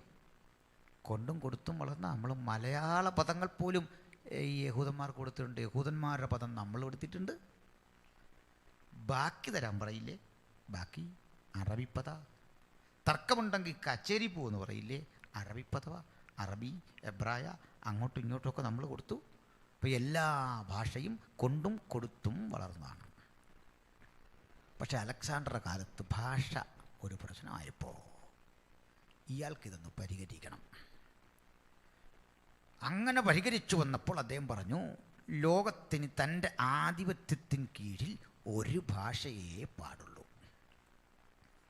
അത് തൻ്റെ മാതൃഭാഷയാകുന്ന ഗ്രീക്കായിരിക്കണം. ഗ്രീക്ക്. അതിനൊരു പ്രശ്നം. ഈ ഗ്രീക്ക് ഭാഷ തന്നെ പല ഭാഗങ്ങളായി പിരിഞ്ഞ് ഒരു ഭാഷ രൂപവൽക്കരിച്ചു. ഭാഷയ്ക്കൊരു യൂണിഫോമിറ്റി ഉണ്ടാക്കി. എന്തിന്? നമ്മുടെ മലയാളം പോലും ചിലയിടത്ത് നിന്ന് അങ്ങോട്ടും ഇങ്ങോട്ടും ഈ പറയുന്നത് എന്താണെന്ന് മനസ്സിലാവുമോ? ഇല്ല. തൃശ്ശൂരുകാരുണ്ടോ അവിടെ? അവരോട് നമ്മൾ വരുന്നോ യോഗത്തിന് വെച്ചാൽ പറഞ്ഞ എങ്ങനെയാവോ? വരില്ല. അത് എറണാകുളത്തോട്ട് കയറുമ്പോൾ അവർ പറയും വരൂലാന്നേ. അവിടുന്ന് നേരെ നമ്മൾ കോട്ടയത്തെ നേരം കൊണ്ട് അവർ പറയും വരില്ല. കോട്ടയം വിട്ട് പത്തനംതിട്ട എത്തുമ്പോൾ പറയും വരത്തില്ല. എവിടെ തുടങ്ങി? വരില്ല, വരൂല, വരില്ല. ഒടുവിൽ പത്തനംതിട്ട ഇപ്പം എന്തായി? ഒരു ഇത്താ കുട്ടിച്ചെറുത്തു വരത്തില്ല. ആലപ്പുഴ എത്തുമ്പോൾ കളി മാറി വരത്തില്ല, വരത്തില്ല, വരത്തില്ല. എന്തൊരു പ്രയോഗമാണ്! എനിക്കിങ്ങനെ 14 ജില്ല വഴി നടക്കുന്നുണ്ട്. അത്യാവശ്യം ഒരുത്തപ്പെട്ടത്തേക്ക് ശൈലി അറിയാം. ചുരുക്കി പറഞ്ഞാൽ മലയാളം ഒറ്റ ഭാഷയോട് നമ്മൾ ഈ പണിയെല്ലാം കാണിച്ചേ. അപ്പോഴാണ് വിശാലമായ ഗ്രീക്ക് സാമ്രാജ്യത്തിൽ പലതരം പദങ്ങൾ, പലതരം ശൈലികൾ. ഒടുവിൽ അലക്സാണ്ടർ ഒരു യൂണിഫോമിറ്റി വരുത്തിക്കൊണ്ട് ഗ്രീക്ക് ഭാഷയ്ക്ക് ഒരു നവോത്ഥാനമുണ്ടാക്കി. അങ്ങനെ അലക്സാണ്ടർ രൂപവൽക്കരിച്ചെടുത്ത ആ ഭാഷയ്ക്ക് ഒരു പേര് പറയും കൊയ്നെ ഗ്രീക്ക്. എങ്ങനെ? Koine Greek. Koine means common, common Greek. അതിനു മുമ്പ് ആറ്റിക് ഗ്രീക്ക്, ഡോറിക് ഗ്രീക്ക്, ഇങ്ങനെ ഒത്തിരി ഗ്രീക്കുണ്ട്. നമുക്ക് അത്യാവശ്യം ഒറ്റ ഒരെണ്ണം മതി. എന്തെന്നാ? കൊയ്നെ ഗ്രീക്ക്. പിടിയിട്ടല്ലോ? കൊയ്നെ ഗ്രീക്ക്. ഈ കൊയ്നെ ഗ്രീക്ക് അങ്ങോട്ട് പഠിപ്പിച്ചില്ലേ? ആളുകളെ പഠിപ്പിച്ച് ലോകം മുഴുവൻ ഇതങ്ങ് പ്രചരിച്ചപ്പോൾ Greek became the lingua franca of the ancient time, just like our English. ഇന്ന് ഇംഗ്ലീഷ് എന്ന വണ്ണം പൗരാണിക കാലത്തിൻ്റെ ലിംഗ്വ ഫ്രാങ്ക്വ, കോമൺ ലാംഗ്വേജ്, മുഖ്യ സമ്പർക്ക ഭാഷയായിട്ട് ഗ്രീക്ക് വളർന്നു. ഒരു ഭാഷയ്ക്ക് കീഴിലാക്കി. മനസ്സിലായോ? അതവിടെ നിൽക്കട്ടെ. പക്ഷെ ഒരു ചെറിയ പ്രശ്നം. ഈ അലക്സാണ്ടർ പോയിടത്തല്ല യുദ്ധം ചെയ്ത് ഭാഷയും വ്യാപിപ്പിച്ചു, തൻ്റെ സംസ്കാരവും വ്യാപിപ്പിച്ചു. അങ്ങനെ നമ്മൾ ഏത് കാര്യം ശാസ്ത്രമായിട്ട് ബന്ധപ്പെട്ട് പഠിച്ചാലും അവിടെല്ലാം ഗ്രീക്ക് പഠിക്കണം. ഗ്രീക്ക് പദം പഠിക്കാത്ത ഒറ്റ ശാസ്ത്രവും ലോകത്തില്ല. എന്തിന് science? Biology. BIOS plus logos. എന്താ അർത്ഥം? ബയോസ് അർത്ഥം ജീവൻ, ലോഗോസ് അർത്ഥം ശാസ്ത്രം. ഗ്രീക്കാണ്. കാർഡിയോളജിസ്റ്റിനെ കാണാൻ പോലല്ലോ, കാർഡിയ, അത് ഹാർട്ടിൻ്റെ ഗ്രീക്ക് വേർഡാണ്. ഞാൻ നിൻ്റെ ഹൃദയങ്ങളെയും ഉൾഭൂവുകളെയും അറിയുന്ന ദൈവം. അവിടെ ഹൃദയത്തിന് കാർഡിയ. ഉൾഭൂവ് എന്നെടുത്തിടത്ത് പറയുക നെഫ്രോണിനെ അറിയുന്ന ദൈവം. നെഫ്രോൺ മനസ്സിലായല്ലോ? ന്യൂറോൺ, നെഫ്രോൺ, പിന്നെ കാർഡിയ, തനാട്ടോസ്, ഇതെല്ലാം ഗ്രീക്ക് പേരുകളാണ്. ചുരുക്കി പറഞ്ഞാൽ വൈദ്യശാസ്ത്രമാകട്ടെ, ഇന്ന് മനുഷ്യൻ വ്യവഹരിക്കുന്ന എല്ലാ മണ്ഡലങ്ങളിലും ഗ്രീക്ക് സ്വാധീനമുറപ്പിച്ചു. കാരണക്കാരനാരാ? മഹാനായ അലക്സാണ്ടർ. അപ്പോൾ നമുക്ക് ഈ പറഞ്ഞ കാര്യം മറക്കരുത്. ഏത് കാര്യം? ലിംഗ്വ ഫ്രാങ്കോ ഒക്കെ പോകട്ടെ. എന്താ മറക്കാൻ പാടില്ലാത്ത? അലക്സാണ്ടർ ഭാഷയ്ക്കൊരു ഏകീകരണമുണ്ടാക്കി ലോകം മുഴുവൻ ഭരിക്കാൻ ശ്രമിച്ചു എന്നുള്ള കാര്യം ഒന്ന് ഓർത്തിരുന്നു കൂടെ? ഓർത്തോ? അപ്പം നമുക്ക് മുമ്പോട്ട് പോവാം. ലോകത്തെ മുഴുവൻ കാൽക്കീഴാക്കി ഭരിക്കാൻ അദ്ദേഹം ചിന്തിച്ചു. അതൊക്കെ അവിടെ നിൽക്കട്ടെ. ഇതൊക്കെ ചരിത്ര കാര്യങ്ങളാണ്. നമുക്ക് ബൈബിളിലേക്ക് വരാം. അതല്ലേ എൻ്റെ സന്തോഷം. അല്ലേ സന്തോഷം പറയാം. സഹോദരങ്ങളെ, ഈ മഹാനായ അലക്സാണ്ടർ ജനിക്കുന്നതിൻ്റെ 300 കൊല്ലങ്ങൾക്കപ്പുറത്ത് ജീവിച്ചിരുന്ന പ്രവാചകൻ ഈ അലക്സാണ്ടറുടെ തേരോട്ടങ്ങൾ, അയാളുടെ കുതിരപ്പടയുടെ കുളമ്പടി ശബ്ദങ്ങൾ, അയാളുടെ ആജ്ഞാശബ്ദത്തിൻ്റെ ഗർജനങ്ങൾ, അയാൾ സ്ഥാപിക്കുന്ന വിശാല സാമ്രാജ്യം ഒടുവിൽ തകർന്നടിഞ്ഞ് സ്വയം മരിച്ച് വല്ലാത്ത പ്രതിസന്ധിയിലകപ്പെട്ട അദ്ദേഹത്തിൻ്റെ അന്ത്യനിമിഷങ്ങൾ, രാജ്യം ഭരിക്കാൻ ആരുമില്ലാതെ, തലമുറയില്ലാതെ ഒരു ശിശുവാണെന്ന് പിന്നെ ഉള്ളത് അലക്സാണ്ടർക്ക് ഒരു കൊച്ചു കുട്ടിയാ മകനായിട്ടുള്ളത്.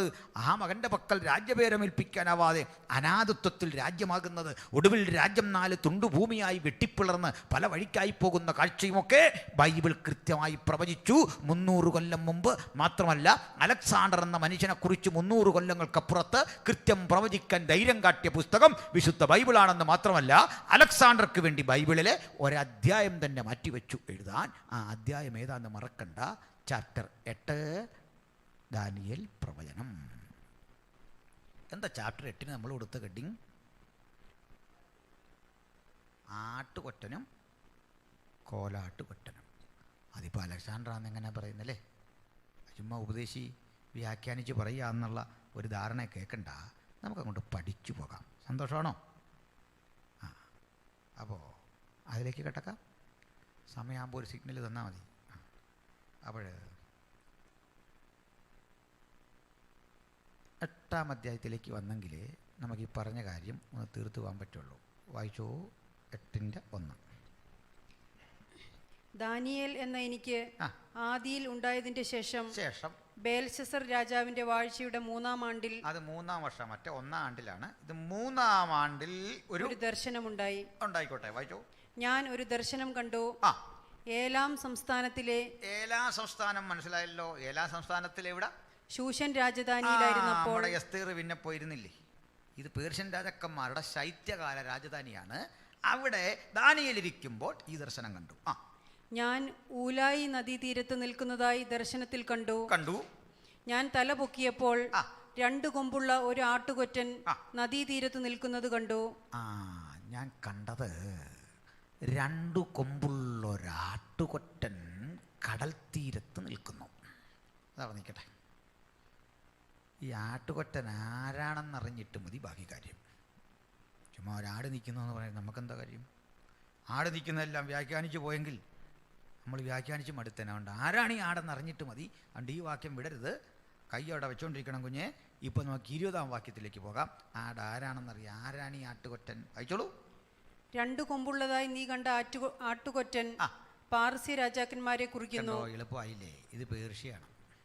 എന്ന് വെച്ചാൽ അകശ്വാരോഷും കോരേഷും അതുപോലെ നമ്മുടെ ദാര്യാവേശുമൊക്കെ അടങ്ങുന്ന 2-ാം സാമ്രാജ്യത്തെ ഒരാട്ടുകൊച്ചനായിട്ട് പുള്ളി ദർശനത്തിൽ കാണുന്നു. പുള്ളി തന്നെ ഉത്തരവും പറഞ്ഞു, നിങ്ങൾ വ്യാഖ്യാനിച്ച് മടുക്കണ്ട, ഇതാരാണ്? പേർഷ്യ.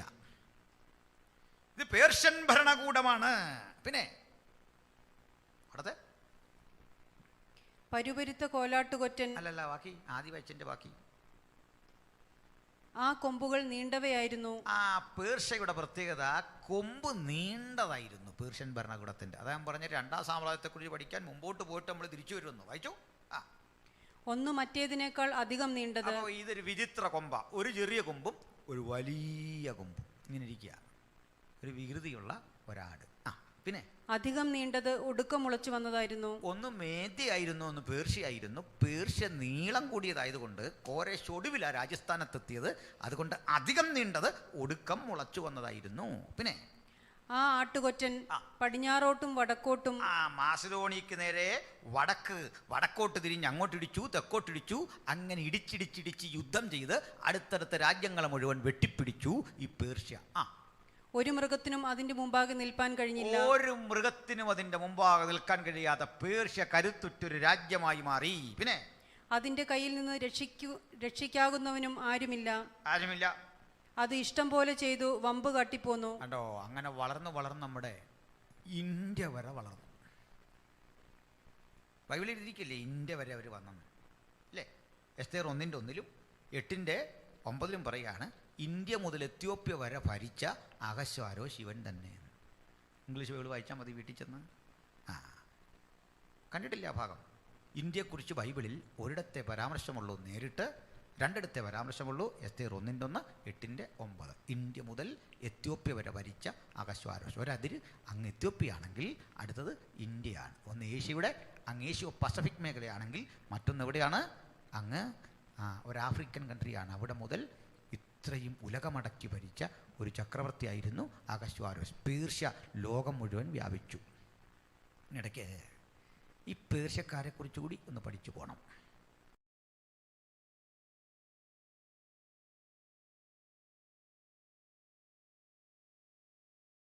ഇറാനാണല്ലോ പേർഷ്യ. രാഷ്ട്രർ, സൗരാഷ്ട്രർ. ഈ സൗരാഷ്ട്ര സ്ഥാപിച്ച മതം പേർഷ്യൻ മതം. അതിലൊരു ദേവനുണ്ട്, ആ ദേവസ്ഥ എന്ന് ഞാൻ പറഞ്ഞിട്ടില്ല ദേവൻ്റെ പേര്. പിന്നെ എങ്ങനെ അഹുരമസ്ത, AHUR, അഹുര എന്ന് തൽക്കാലം പറഞ്ഞാൽ മതി. അഹുര, മനസ്സിലായോ? ഞാൻ ദേവൻ്റെ പേര് പറഞ്ഞിട്ടാണ് നിങ്ങൾക്കൊരു മടുപ്പ്.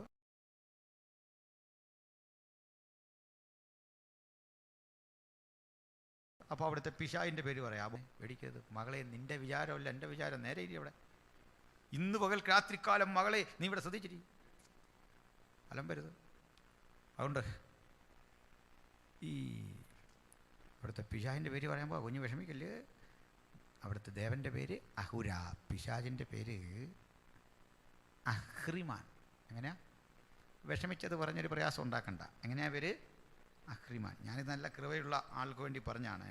ആരെങ്കിലും ഈ ഇറാൻ വഴിയൊക്കെ യാത്ര ചെയ്യുകയാണെങ്കിൽ ഒരു പോര് വന്നാൽ ശാസിക്കാൻ വേണ്ടി ഞാൻ പറഞ്ഞതേ ഉള്ളൂ. വാത് കെട്ടി ബന്ധനമിട്ട് പോരാടുന്ന അഹ്രിമാനെയും അവൻ്റെ കോട്ടകളെയും നിങ്ങളുടെ മനോധർമ്മം പോലെ പറഞ്ഞോളൂ, അത്രേ ഉള്ളൂ. പോട്ടെ.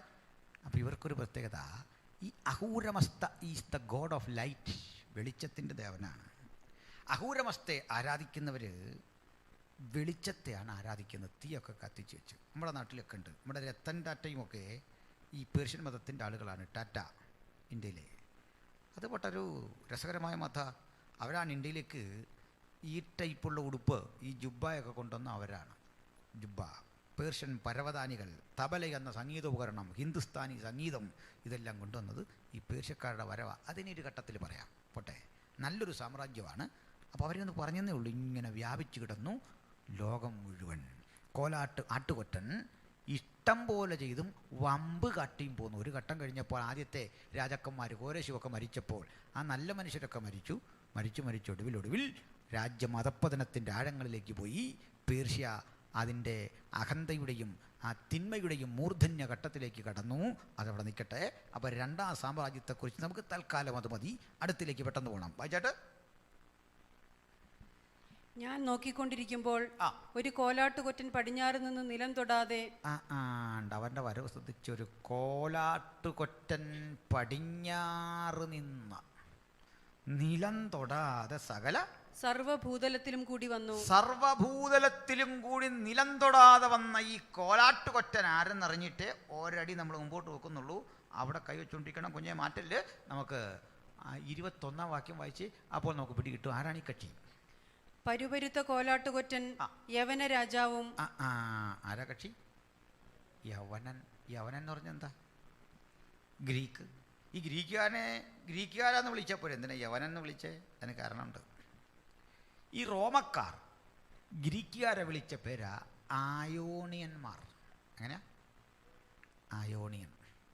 അതിൻ്റെ അർത്ഥം പരിഷ്കാരി, സിവിലൈസ്ഡ്, നഗരത്തിൽ നിന്ന് വന്നവൻ, നാഗരികൻ. ഓക്കെ. റോമക്കാർ വിളിച്ചാണ് അവരെ. അവരുടെ വിദ്യാഭ്യാസവും അവരുടെ അറിവും ഗണിതശാസ്ത്രത്തിലും തത്വചിന്തയിലും ഒക്കെ ഉള്ള അവരുടെ മേധാവിത്വം നിമിത്തം വിളിച്ചാണ് ആയോണിയന്മാർ. ഈ ആയോണിയത്തിൽ നിന്ന് വന്നവൻ, നഗരത്തിൽ നിന്ന് വന്നവൻ എന്ന അർത്ഥത്തിൽ വിളിച്ച് നമ്മുടെ കേരളത്തിലെത്തിയപ്പോൾ അവനെ വിളിച്ചു യവനനെന്ന്. പിടിയോ? നമ്മൾ മാത്രമല്ല, പാട്ടിലേക്കുള്ള യവന കഥയെന്നോ ഓയൻവഴി കവിതയിലുണ്ട്. അറിയാതെ ജനനിയ പരിണയിച്ചൊരു യവന തരുണൻ്റെ കഥയത്ര പഴകി. യവനൻ, ഗ്രീക്കുകാരൻ, ഒരു യവന ഗോഡിൻ്റെ കാര്യമാണ് ഭൂമിക്കൊരു ജന്മഗീതത്തിൽ അദ്ദേഹം പാടുന്നത്. അപ്പോൾ യവനൻ എന്ന പേര് നമ്മൾ കേട്ടിട്ടുണ്ട്. ഹോട്ടലിലൊക്കെ അംബ്രോഷ്യ എന്നൊക്കെ പേര് കാണും. ഒരു യവന ഫുഡിൻ്റെ പേരാണ്. യവന ഭക്ഷണം വളരെ ഫേമസ് ആണ്. യവന സുന്ദരി ഇങ്ങനെ കേട്ടിട്ടുണ്ട്. അഫ്രോഡിറ്റസിൻ്റെ ഒക്കെ പേരാണ്, മിനർവയുടെ ഒക്കെ പേരാണ്. പോകട്ടെ. അപ്പോൾ ഗ്രീക്ക് ഒരു വലിയ രസകരമായ രാജ്യമാണ്, പഠിക്കാൻ അറിയുന്നുണ്ട്. അപ്പോൾ ഈ പരുത്ത കോലാട്ടുകൊറ്റൻ യൗവന രാജാവാണ്, ഗ്രീക്ക് കിങ്ങാണ് ഈ വരുന്നത് എന്നാണ് ദാനിയേൽ പറഞ്ഞത്. ആട്ടുകൊറ്റനെയും കോലാട്ടുകൊറ്റനെയും മനസ്സിലായോ? ഒരാൾ പേർഷ്യ, ഒരാൾ ഗ്രീസ്. അർത്ഥാൽ രണ്ടാം സാമ്രാജ്യമാകുന്ന പേർഷ്യയും മൂന്നാമത് കണ്ട വയറാകുന്ന ഗ്രീക്കും തമ്മിലുള്ള ഒരു ഏറ്റുമുട്ടലിൻ്റെ കളമൊരുങ്ങുകയാണ്. ഇനി ആദ്യം വായിച്ചതിൻ്റെ ബാക്കി വായിക്കാം.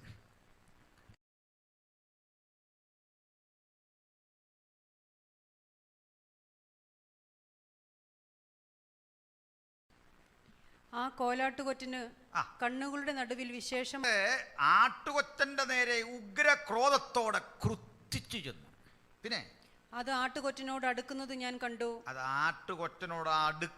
കണ്ടു. എന്ന് പറഞ്ഞാൽ പേർഷ്യക്ക് നേരെ അലക്സാണ്ടർ തേരോടിച്ചു ചെന്നു. പിന്നെ അത് ആട്ടുകൊറ്റനോട് ക്രുദ്ധിച്ചു, ആട്ടുകൊറ്റനോട് കോപിച്ചടുത്ത് ചെന്നു. പിന്നെ അതിനെ ഇടിച്ച് അതിന്റെ കൊമ്പ് രണ്ടും തകർത്തു. പാർസ്യയും നിശേഷം നശിപ്പിച്ചുകൊണ്ട് അലക്സാണ്ടർ തേരോട്ടം നടത്തി. പിന്നെ അതിന്റെ മുമ്പിൽ നിൽപ്പാൻ ആട്ടുകൊറ്റന് ശക്തിയില്ലാതിരുന്നു.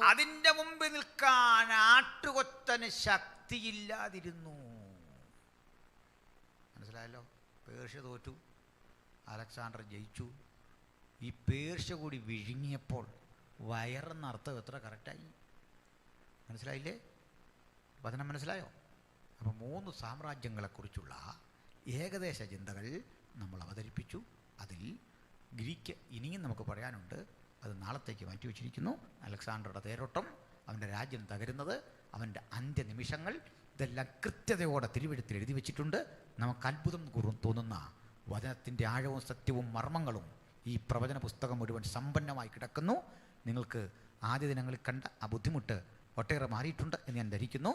തീർച്ചയായിട്ടും അടുത്ത ദിവസങ്ങൾ പഠനം കുറെ കൂടി ലളിതമായി തീരും. ഇന്ന് രാത്രി പിരിയുമ്പോൾ ഒരു കാര്യം ഓർക്കുക, ലോകത്തിലെ പ്രധാനപ്പെട്ട സാമ്രാജ്യങ്ങളുടെ, അതിലെ പ്രബലന്മാരായ ചക്രവർത്തിമാരുടെ അരക്കച്ചകളെ അഴിച്ച് നിശേഷം നശിപ്പിച്ച് ഉലകം മുഴുവൻ ഭരിക്കാൻ അജയ്യനായൊരു ചക്രവർത്തി കാലവിളംബമന്യേ നമുക്ക് വേണ്ടി പ്രത്യക്ഷനാകാൻ പോകുന്നു. ആ പ്രത്യക്ഷതയിൽ പ്രിയം വച്ച ഏവരും ഒരുമിച്ച് അവന് മഹത്വമർപ്പിച്ച് പിരിയാം. നമ്മുടെ കർത്താവ് വരാറായി. അവൻ രാജാതി രാജാവും കർത്താതി കർത്താവുമാണ്. അവൻ്റെ രാജ്യത്തിന് അന്തമില്ല. ആ മഹാരാജ്യത്തിൽ നമുക്കെല്ലാം പ്രാപ്തി നൽകട്ടെ, ഐശ്വര്യങ്ങൾ നൽകട്ടെ. ഇന്നിവിടെ വന്നതും വചനം കേട്ടതും ഏവർക്കും പുതിയ ചിന്തകൾക്കും